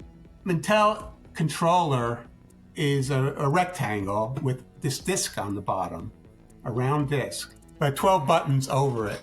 Anyway, what the disc was, you can press it in any of 16 directions, and that controlled what goes on the screen.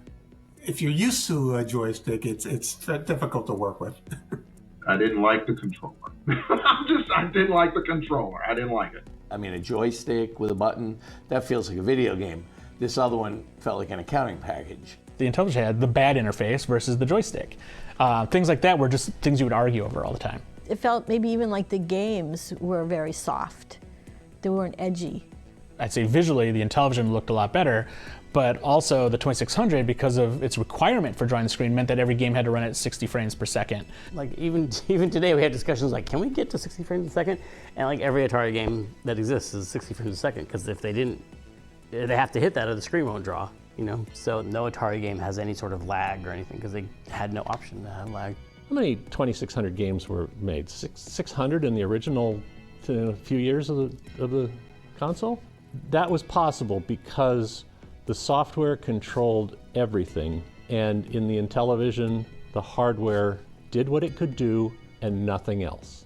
Out of all the systems I've worked on, the one actually that kind of bested me was the Intellivision, because it's such a unique architecture. The instruction set for the Intellivision was not an 8-bit instruction set. General Instruments made it 10 bits wide. So when we wrote instructions, we had more opportunities, more things we could do in assembly language because it was 10 bits wide. Basically, it just means we had a book with more pages listing the dictionary of what we could do. You hear stories about how some engineers just couldn't quite get the Intellivision to do what they wanted. And the reason some of the games are slower is because that understanding of that architecture is very challenging. So games could run really fast on the Intellivision. You just had to do it a certain way. And most people tried to approach programming the Intellivision like they would the Atari 2600 or an old 8-bit computer. They thought that's the way you should do it. But in fact, the Intellivision has a very specific way you should be creating games for it. So it was made with newer technology. And with that technology, they were capable of making more resolution of backgrounds, more colors, not necessarily better colors, but more sprites. I think they could put 8 sprites on the screen. The Intellivision itself, because they started work on it about 2 years after Atari had started work on the VCS, it had more advanced chips. And so where the Atari was using a 6502 chip, which is a very basic and because of its simplicity, a powerful chip for its time. We were using a GI 1610 chip, which had 16-bit logic in it as opposed to 8-bit. Everybody says, oh, 8-bit, 16-bit. Well, Intellivision was kind of 3 different kinds of bits. We were very confusing.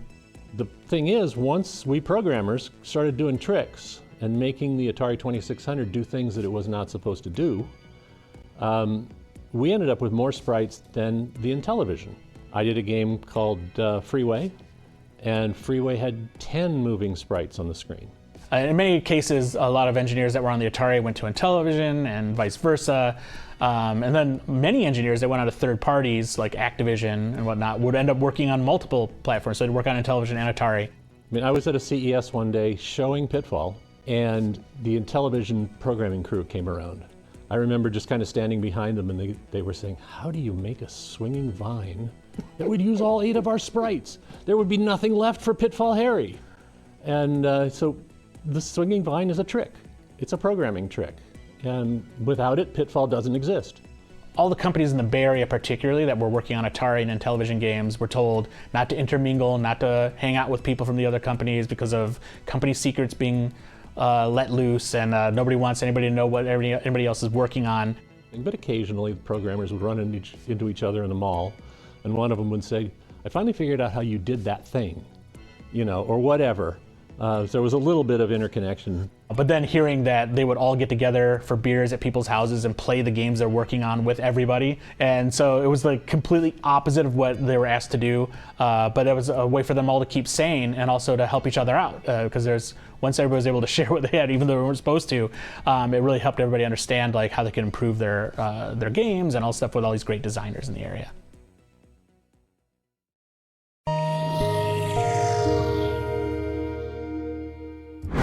I'll try almost anything. So when Mattel Electronics asked me to compare their Intellivision games with Atari, I gave it a try.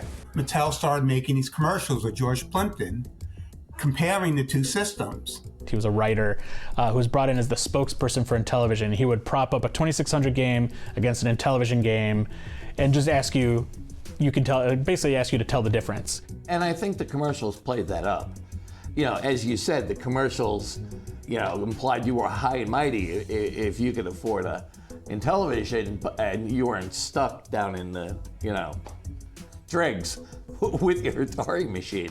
As a generation of kids and adults were told every night on television by our Intellivision ads, it was a clearly superior video game console.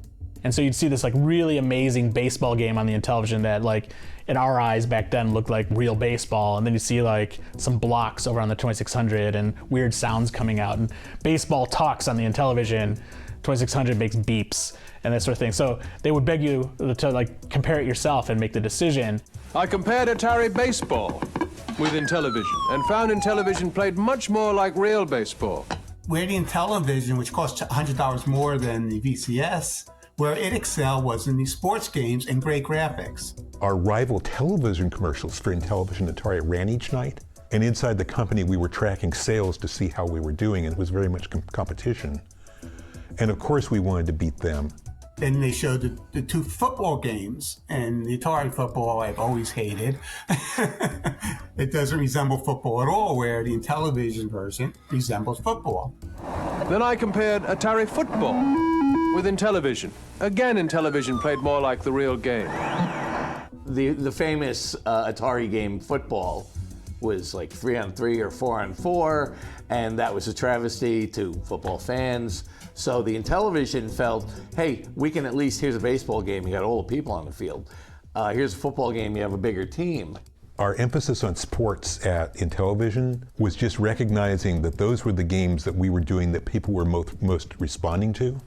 Most of our best sellers were our sports games. And that was the place where we were clearly beating Atari in the marketplace in terms of people's perceptions. In my opinion, if you try them both, there's only one conclusion you can come to.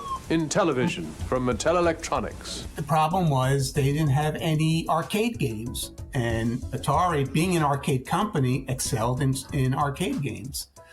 And another problem with the Intellivision was it was a slower system than the VCS because it sacrificed memory for graphics rather than for speed.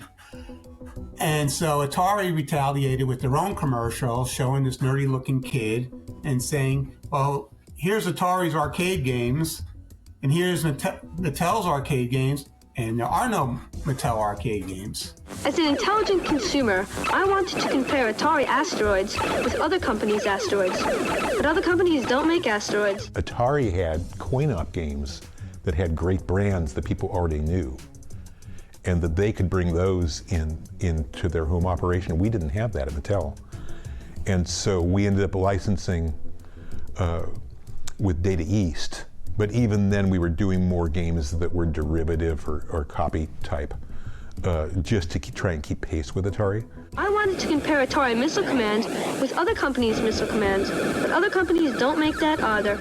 Well, it probably didn't help that Intellivision came from a toy company. There's an aura there of softness, and Atari was, video gaming. But ultimately, when you played the games, you could really tell the difference then, because the Intellivision and the way it presented graphics, the frame rate was pretty slow. It was pretty plotting, and the 2600 had this really fast frame rate. So games that were like shooters, racing games, all that stuff on the 2600 felt great, but they looked really nice on the Intellivision. When it comes to the video games the world wants most, nobody compares to Atari. So in a normal world, the Intellivision would have come along and blown the Atari out of the water because it seemed to have 4 times as much capability. That wasn't the reality. That was only the anticipation. Despite all the TV commercials that Mattel ran every night for years saying how we were better, we never caught Atari in video game sales because of that price difference.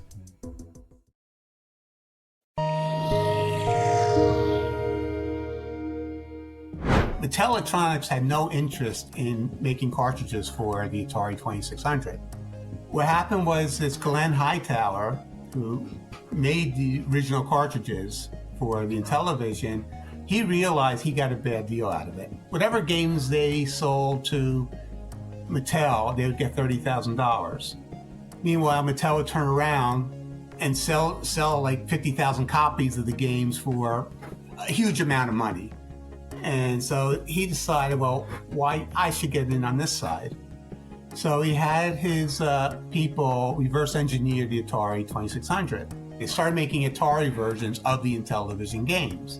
So I remember when we were in the meeting where we were being told we were going to do this as a company, and we weren't asked, we were told. It is hard to join a business that there's already 600 products. Right. And you're going to try to duplicate and make a one mark. of them. Yeah. Yeah. Pretty hard. Most of the executives there didn't want to do it. They said, why should we sell games for a competing system?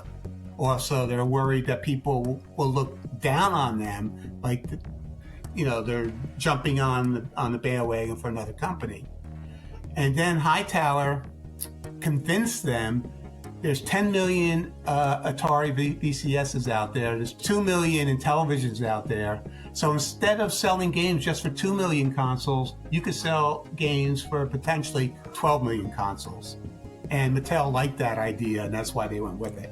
Once video games really started to take off and become this big boom, we had all of these copycat companies trying to come in from the outside, apart from Atari, Mattel, Activision. And everybody was trying to start a video game company.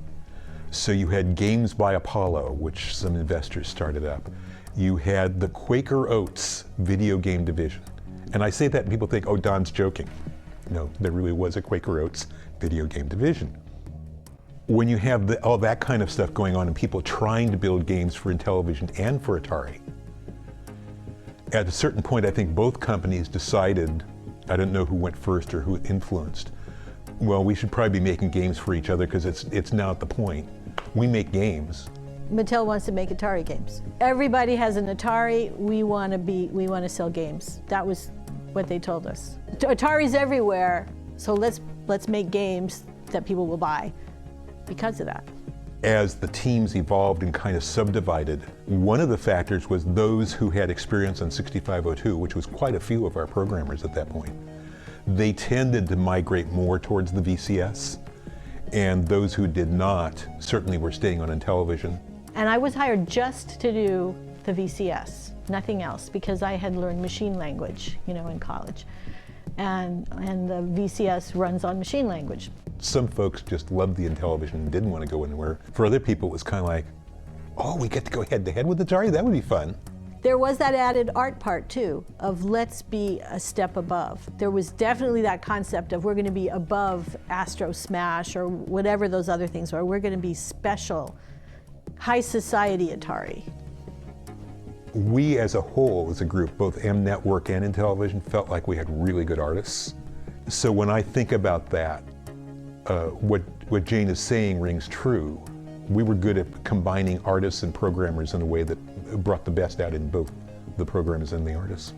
I was the only woman programmer in the whole group of IM Network. I was kind of unaware of how unusual it was. So we were just like a bunch of people, and we all cared about video games and the problems of the VCS and conquering it, and we would share, oh crap, my cycles went too long. I mean, it was a team thing.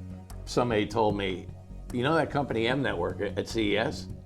That's Mattel. And I said, I don't think so. It doesn't make any sense. And then I found out it was. And I said, oh, okay, so they're giving up. I just clicked this magazine. It was Electronic Games. But they had this rumor page, and they talked about how Mattel was going to start making games for the Atari 2600. I couldn't get to my friend's house fast enough to be like, victory! Like, there's no way Atari would make games for the Mattel Intellivision, which they would later. Atari did the same thing. They made games for the Intellivision under the Atari Soft label, and other systems too. So there was definitely a lot of back and forth with all these companies once they started cross-selling games across platforms. But at the time, they were the first to concede, and so I was very excited, not because I wanted the games, which I kind of did, but because I could actually claim victory over my friends that Mattel has to make Atari games to succeed in the game business. It was just another revenue stream. It was another revenue stream. And it was a good thing for gamers because you could play the games on whichever system you chose. A lot of their library is based on Intellivision games, and the Intellivision was a pretty capable console. Visually it looked different from the 2600, but a lot of the games had a lot of depth to them. The cartridge shape was basically the Intellivision cartridge, but then they had this 2600 weird adapter they plugged into it at the bottom. And so they didn't bother. They could have, if you think about it, the tooling for the adapter was probably more than enough to make an actual cartridge case. But the defiance to be like, no, we're going to make a real Intellivision cartridge and make it look and be evocative of Intellivision, even though they're using it on the 2600, I thought was a really interesting approach for them.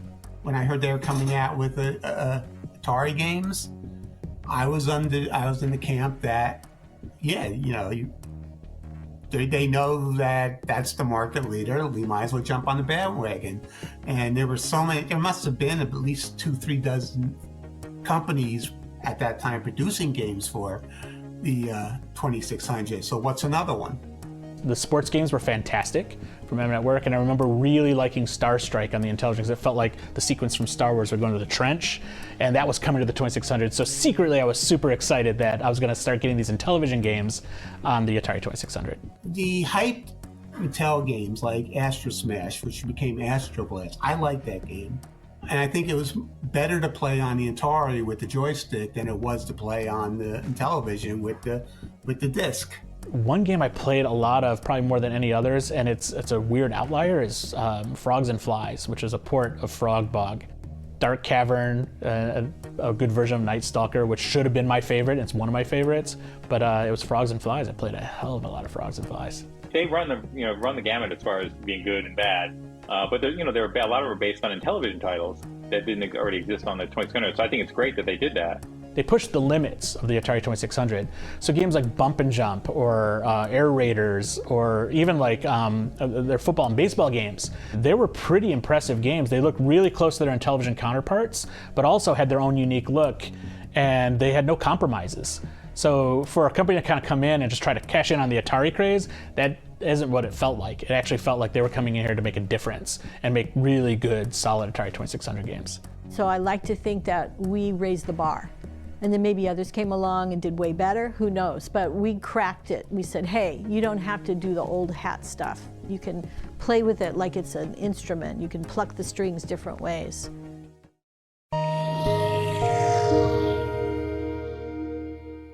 It's been noted over the years that when there are at least 2 and sometimes 3 consoles fighting it out is when the video game business is its healthiest. I think there were only some of the business people for whom it was war. And even though I'm the one who started saying cartridge wars, that was a turn of phrase as a metaphor as opposed to and let's draw blood.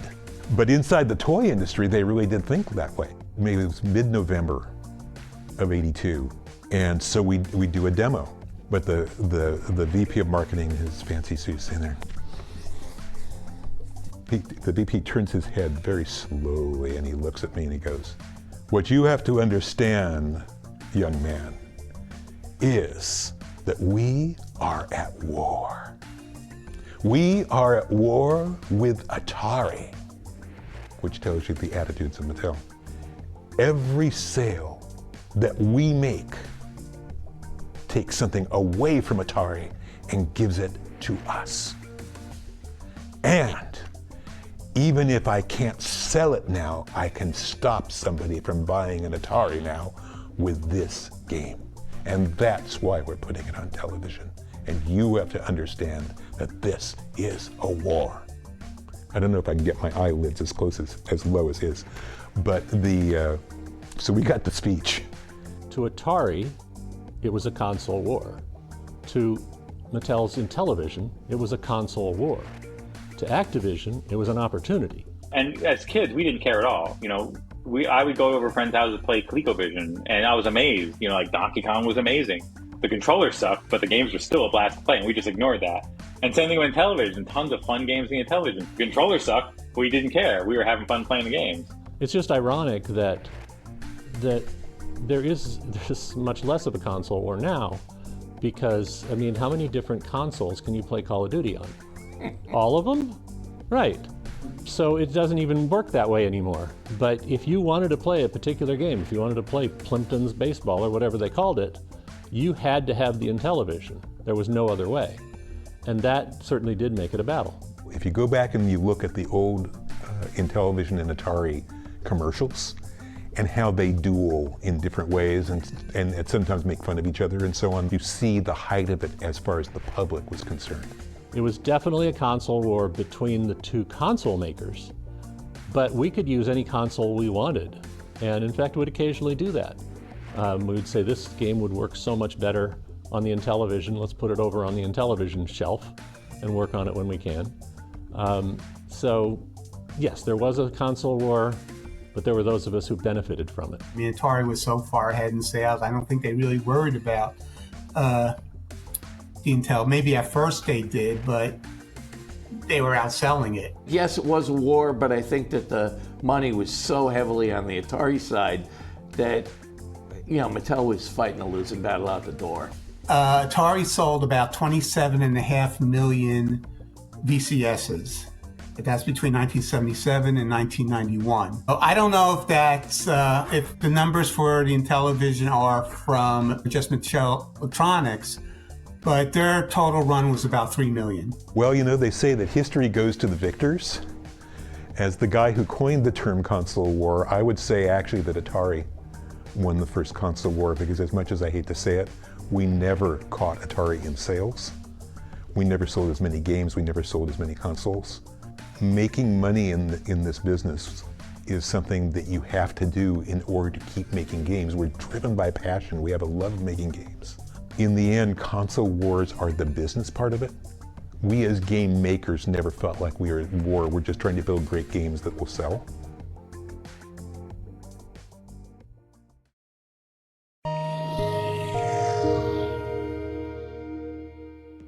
We had Atari Japan that we ended up selling to Namco. Atari Japan actually put Namco in the video game business. Wow.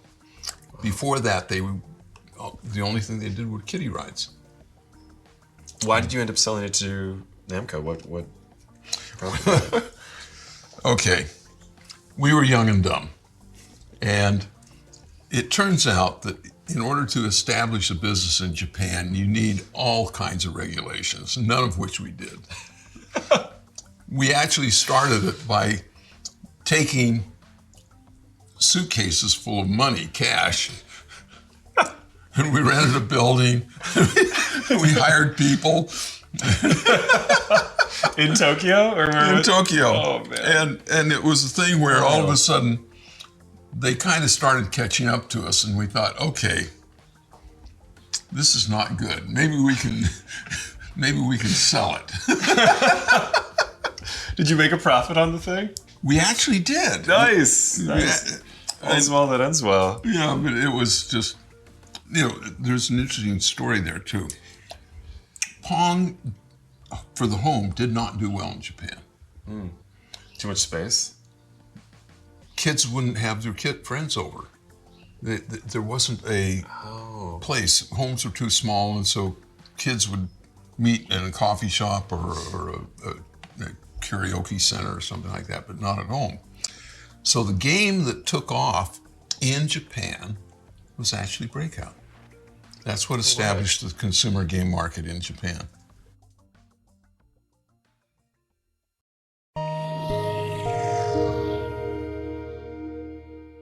We had a coin-op lab with the current leading coin-op games in it there in the VCS division. So we had a Pac-Man coin-op around, and honestly, it didn't really grab me the way Defenders did. Defenders was the game that really sung to me. Bob Pilar remembers this differently than I remember it, but the boss at that time, Dennis Coble, said, okay, there's 2 projects to be done, Pac-Man and Defenders. And Bob said to me, I don't see how to do Pac-Man, so I'll do Defender. The thing that made the dots was what's called Playfield. So Playfield was for, in the 1975 arcade games, was the chunky stuff you were driving around that was static, that was just fixed, that you couldn't change. But you could actually get in on the 2600 and change the playfield on the fly. Now the maze is basically what Playfield was for. Using the playfield for the dots was not what Playfield was for, but we did. It wasn't easy, but basically in the same way you could chop the screen up into vertical slices, you could say, in this slice, when I get to this part of this slice, I'm going to go through and change the background as we go across the screen. But if you actually want to change them during the gameplay, if you want the second half of the screen to be different from the first half of the screen, you actually have to go and rewrite the playfield registers while the electron beam is moving across the screen. And that is doable, and that is how I did the dots. And then after that, we had discovered Flickr. Now, Flickr and Pac-Man is a big deal. One of the things you can do is just say, I've got 2 things that you can draw. 1975, 2 of those was great. Now we had 5 of them on the screen that mattered. Pac-Man has 4 ghosts and a Pac-Man and a fruit, which is actually 6 things that you would call players in some of our parlance, or sprites in normal video game parlance. And they are, they're little cartoon characters. And they change across the screen like the dots you're picking up, they're just little pucks, little ones. And there's only 2 of those. So, Flickr happened, right? Flickr happens by saying, I'm going to always play the Pac-Man, and I have 4 ghosts, and I'm going to draw one of them every 4th frame. And that's it. And then the ghosts are sitting there, they're on for a frame and off for 3, and then on for a frame and off for 3, and it looks horrible. And people know that. And I do so, and I say, look, they're ghosts. I mean, you could see them, they were good enough.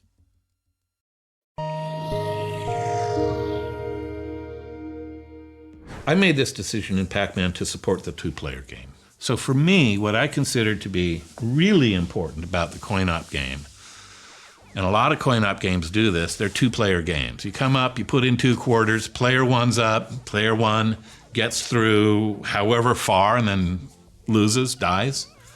And then player 2 comes up and plays their screen, and when they die, player 1 comes back and their screen is saved where they left off, right? So this is, you're both progressing, basically to see who can get the furthest. Right, so you have to pick up where you left off for that. Storing what your score was, which is not that bad, but where all of the dots were and what level you were on in terms of difficulty, used, I'm going to say, a lot of ROM. And I laugh when I say a lot of ROM because a lot of ROM was like 22 bytes, right? But 22 bytes is a good chunk out of 128. There's 128 bytes of RAM. What's the problem? What are you whining about, Todd? But in that case, that was a decision I made. I really looked forward to people in living rooms having the coin-op experience, having a more social experience than watching another person play the game straight through and then taking turns that way. I can recount knowing that Pac-Man was coming. We did a pre-order and we went to Sears. I got the Sears Telegames version of it, the black box version. Our whole family hopped in the station wagon. We went to go and we waited in line. We would play 2-player and hand off to the next, because it was my mom, my dad, and my brother. And we played this game 2-player quite often, and we had our own kind of tournament kind of going on in the family and everything like that. But I was when we think about it as a multiplayer game, it never occurred to me that it didn't have to be a 2-player game. I love that it was a 2-player game. But I imagine people sitting on their couch in their living room with their buddy after school playing a game and then going to the other game. So I had it timed to precision because when I was in school, we had a half-hour lunch, and I lived about 5 minutes away from the school. So my friend and I would run home, and the importance of having a 2-player mode was it kept it fair.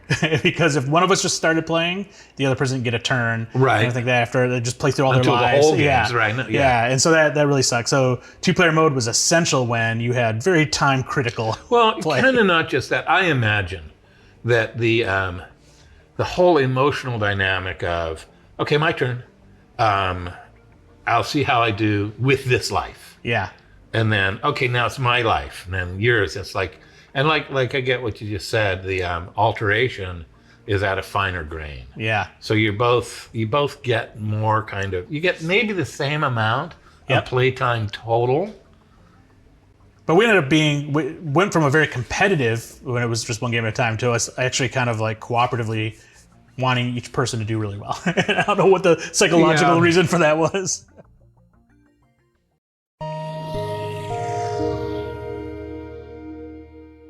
The Friday before the Monday that I started, the Activision crew left.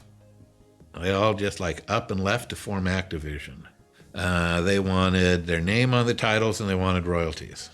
So after a year or so, after a couple years, a bunch of my friends left to form a company that did another Activision. They left to form a company called Imagic. And then one of the Atari engineers got hooked up with a major Hollywood outfit and started talking about doing another Activision Imagic, not a deal where we actually got compensated at like a fraction of the profits of the products we did. You know, like Atari was paying engineers $35,000 a year to make 2 games that sold $500,000 each with a $20 or $15 margin. So they were making bank and paying reasonable salaries for something that actually some of us were the only people who could do at that point at a reasonable rate. And one day I went into my boss's office and I said to him, "George, I really like working here, but it's starting to cost me money." So they created a royalty program. The next week, it was 10 cents a cart, which is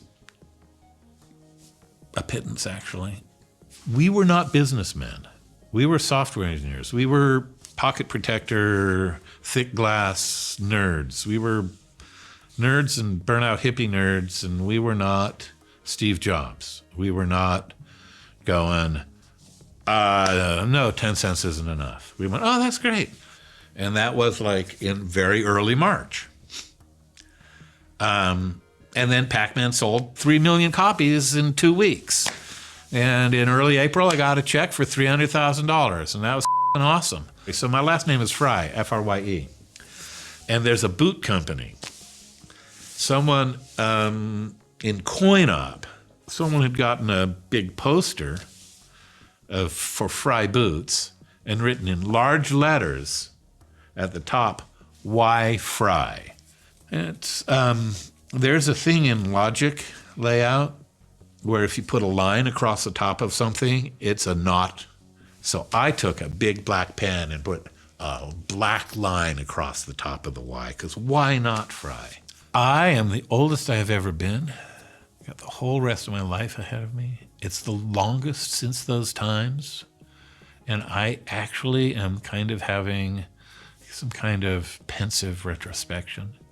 It's like I wasn't really attuned to the impact that giving me $1 million had on people who were actually, I'm going to say, this is going to gag coming out of my throat, even more technically capable than I was, who could have done a better job of Pac-Man if that had been their role.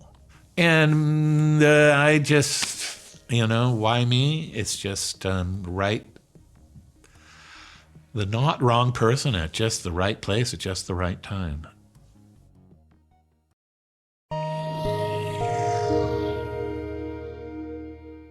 When I play this version of Pac-Man, I actually have some really fond memories of it because I played this game with my dad, and we thought this was the greatest thing ever when it came out. We're big Pac-Man fans. The difference between this and, say, the arcade game, there were obvious differences, of course. Could you maybe elaborate a little bit on why, like what the approach was and why some of these decisions are, say, versus like even the play field and the colors versus like the arcade game? What was behind some of that? There was a rule at Atari that you couldn't use a black background unless you were a space game. Yeah. And the reason for that is because these televisions, these CRTs, have phosphor screens back then, and you could get burn-in.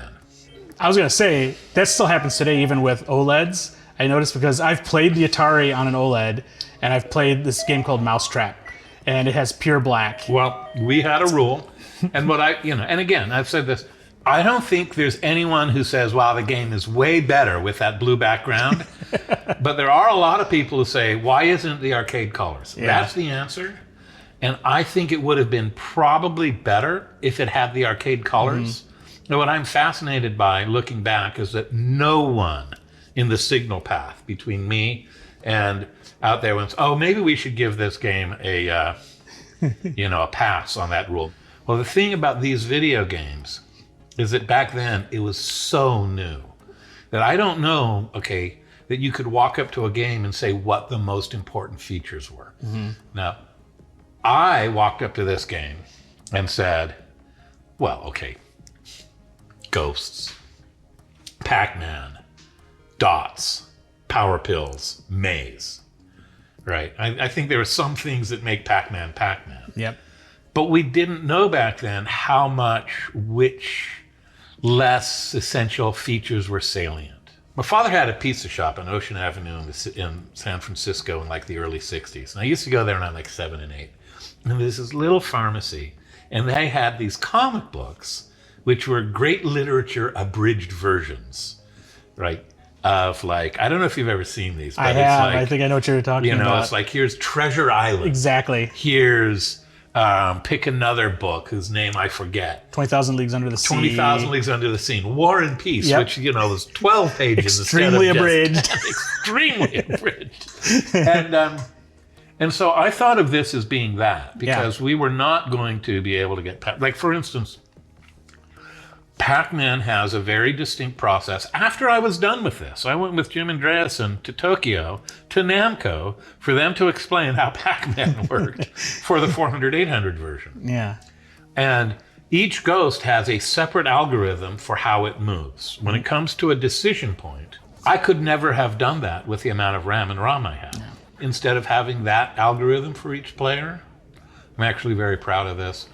When they come out, I put it all together, and when they came out, all 4 ghosts were totally stuck together the first time I ran it. Because they all went the exact same. And it's like, whoa, I'm only getting, There they go. And so what I actually did, when Ghost comes to an intersection, it has a choice of moving in your direction or moving randomly. And there's some odds, right? How smart they are. In later levels, actually, the odds that they will move towards you are higher. Yeah.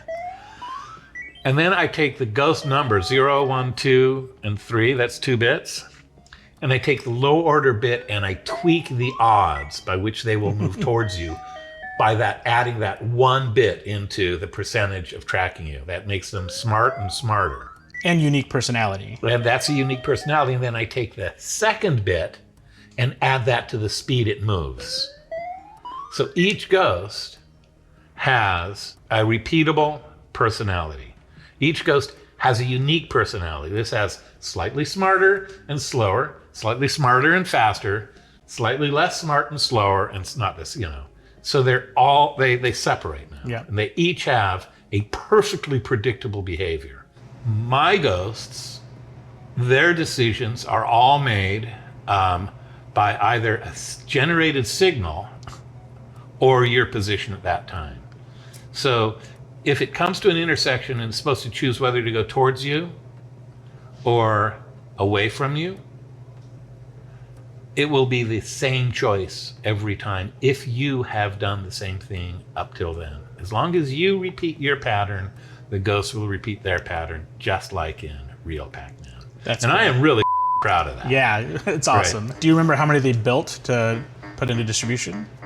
I've been told that, so I know I was paid royalties on 3 million for March. Okay. So I know that, I think they may have actually either shipped 3 million worth of boxes to retailers, or retailers may have actually sold at the cash register 3 million. I don't know which. I was paid royalty for like 11 million Pac-Mans. Oh, wow. You're watching television, there's TV shows on it, could be Friends, it could be like so many TV series, and somebody's playing a video game, they have an Xbox controller, it doesn't matter what they have, but what do you hear when you're watching it? You hear Pac-Man. It's either Pac-Man or Donkey Kong. You hear this Pac-Man. You hear this Pac-Man, and that gonk, gonk, gonk sound. Like, these sounds, you created all these sounds in this game. I created all of these sounds. How do you feel when you hear this? It's actually really interesting, because really thinking about it, what that means is that for our generation, the 11 to 15 million copies that went out, actually, people who are making those soundtracks think people will relate to this sound. This is like... It's become the video game sound. It's become the video game sound, but it was the video game sound. Yeah. I mean, this is really the breakthrough video game that went from games selling 100,000, maybe 1 in 10 games or 1 in 20 games might sell 1 million. Yeah. To it sold 10 million. It's crazy. It's the explosion.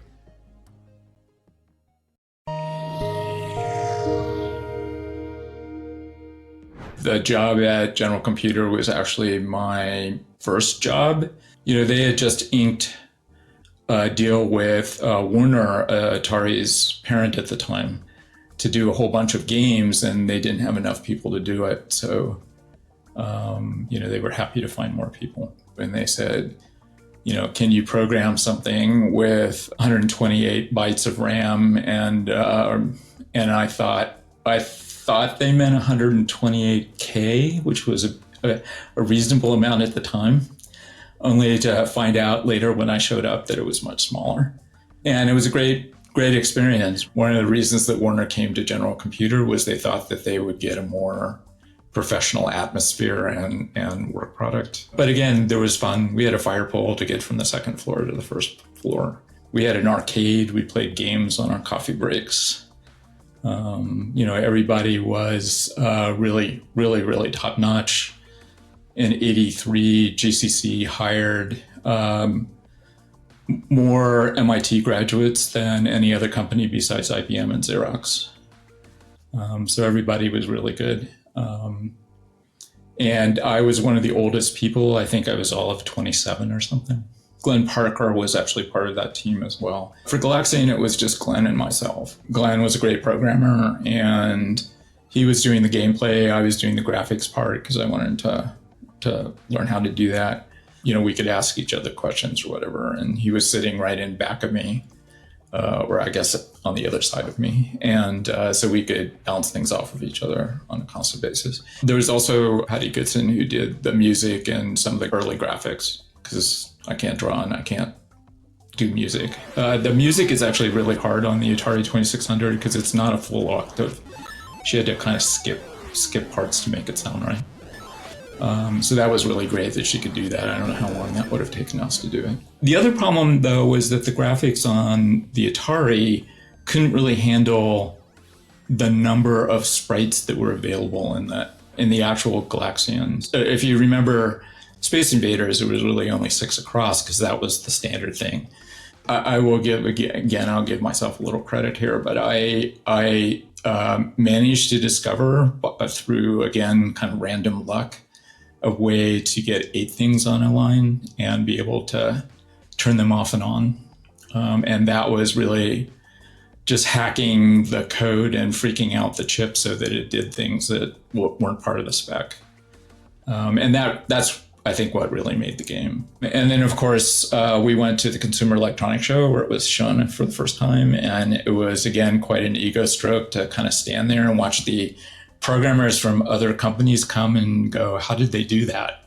And so, that I was kind of standing off to the side so I could kind of watch. So, I think Patty did a really nice job with the music and the sound effects, and the visuals were at least looked real. And, the graphics weren't as chunky as they were on earlier games. I mean, Atari gave it to us at GCC because they thought it was an impossible cartridge. And so, to be able to come back and say, oh, by the way, we figured out how to make it work was really a big win.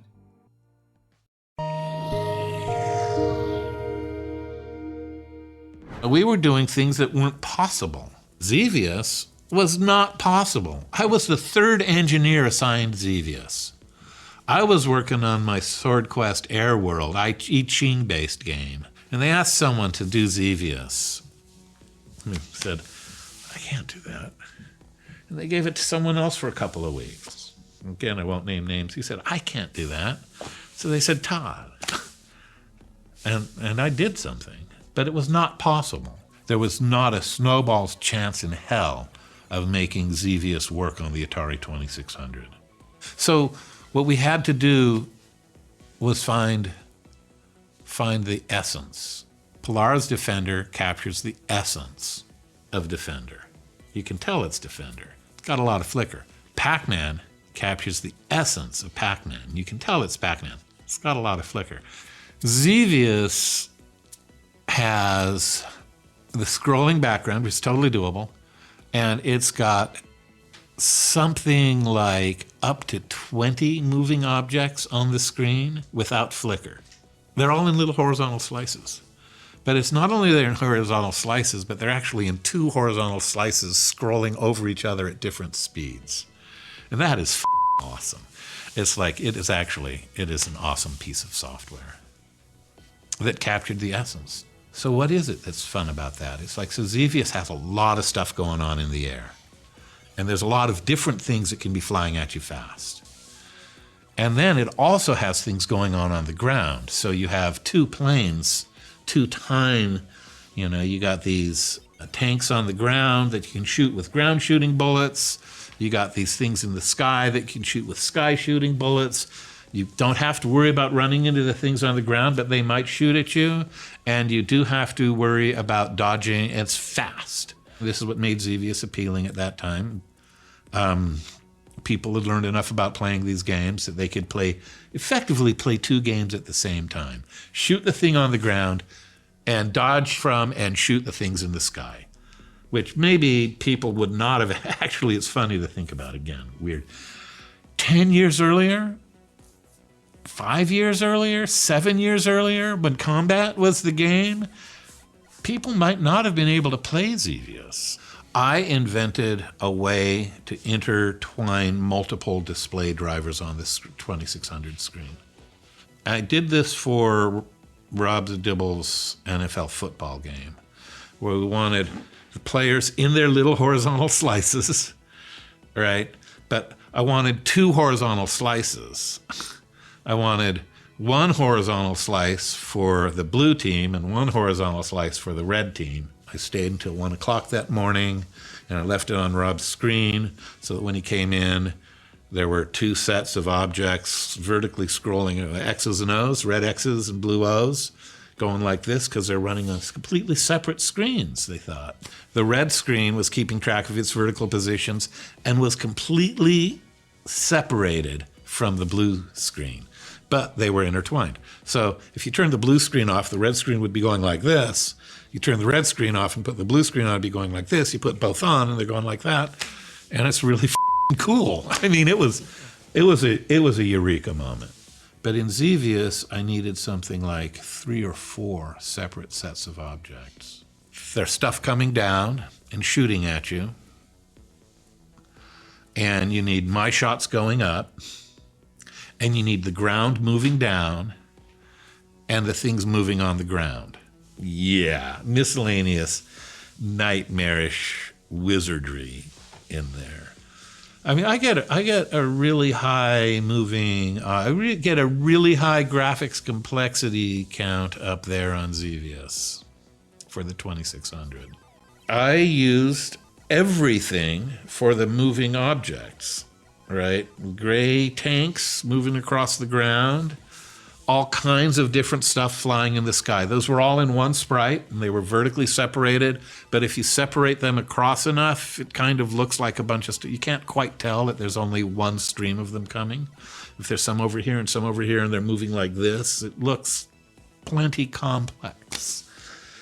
But I was out of things. I have to keep track of where the player is, and what I decided to do was to use a 4-bit wide missile and horizontally position it just a little bit to make it a little bit of a comma, upside down comma shape, and then flip it the next screen. It flickered to be an upside, so I made kind of an upside down V ship out of the single bit of the missile.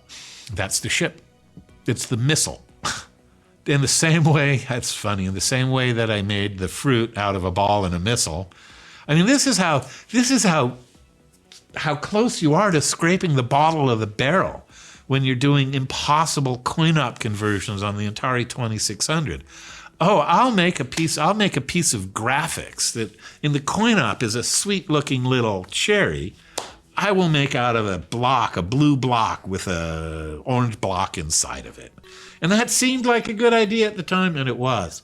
And I will take a single pixel of graphics and make it into a V-shaped ship. It's like that is like really reaching down to the very last drop.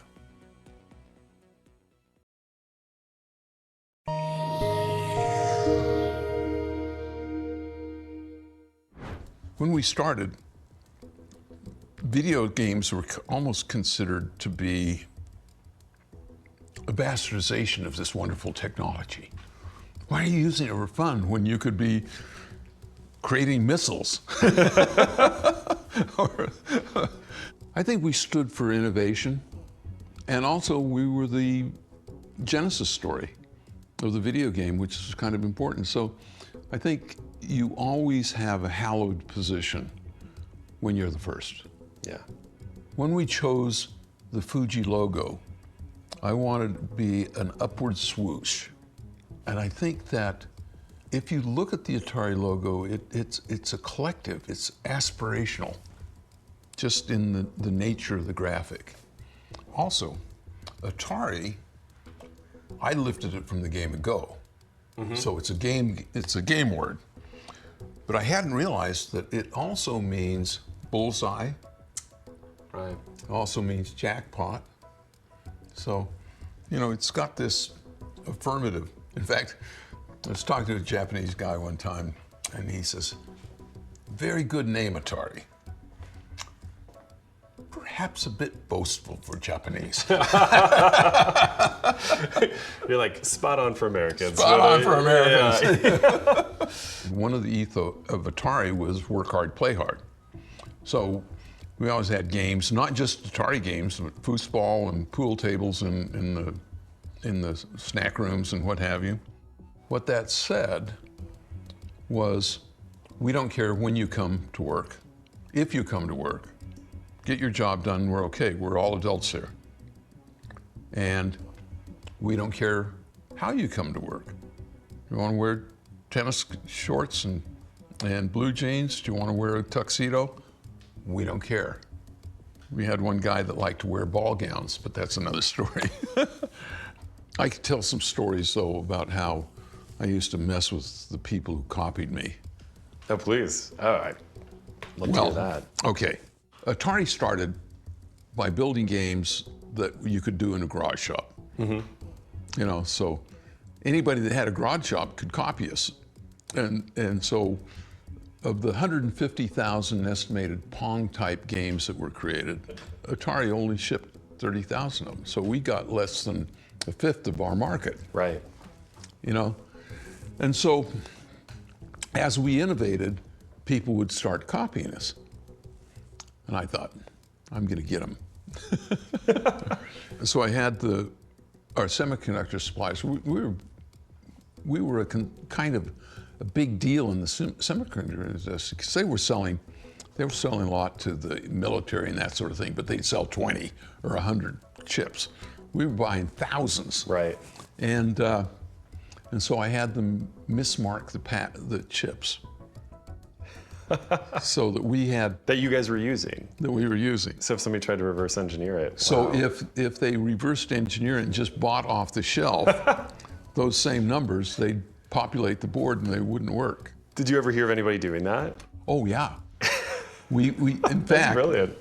We had one company that basically declared bankruptcy because they had a whole floor full of machines that they worked because they were hurrying to do it. Oh man. And we had the temerity to have a champagne party on their front lawn. We celebrated their demise and invited them, of course. Did they show up? No. What do you think Atari's role is, not just in video games, but in popular culture today? Well, I think that Atari has an unassailable role as being the Genesis story. I believe that it is understood by a lot that it succeeded because of creativity. 30 of those years, it was kind of in hands that were not kind to it. Don't say anything bad. So I think that pieces of the brand were damaged. Not irrevocably, but it could have been husbanded better. And so right now, I think that it would be good to take the innovation legacy and push it forward into the future.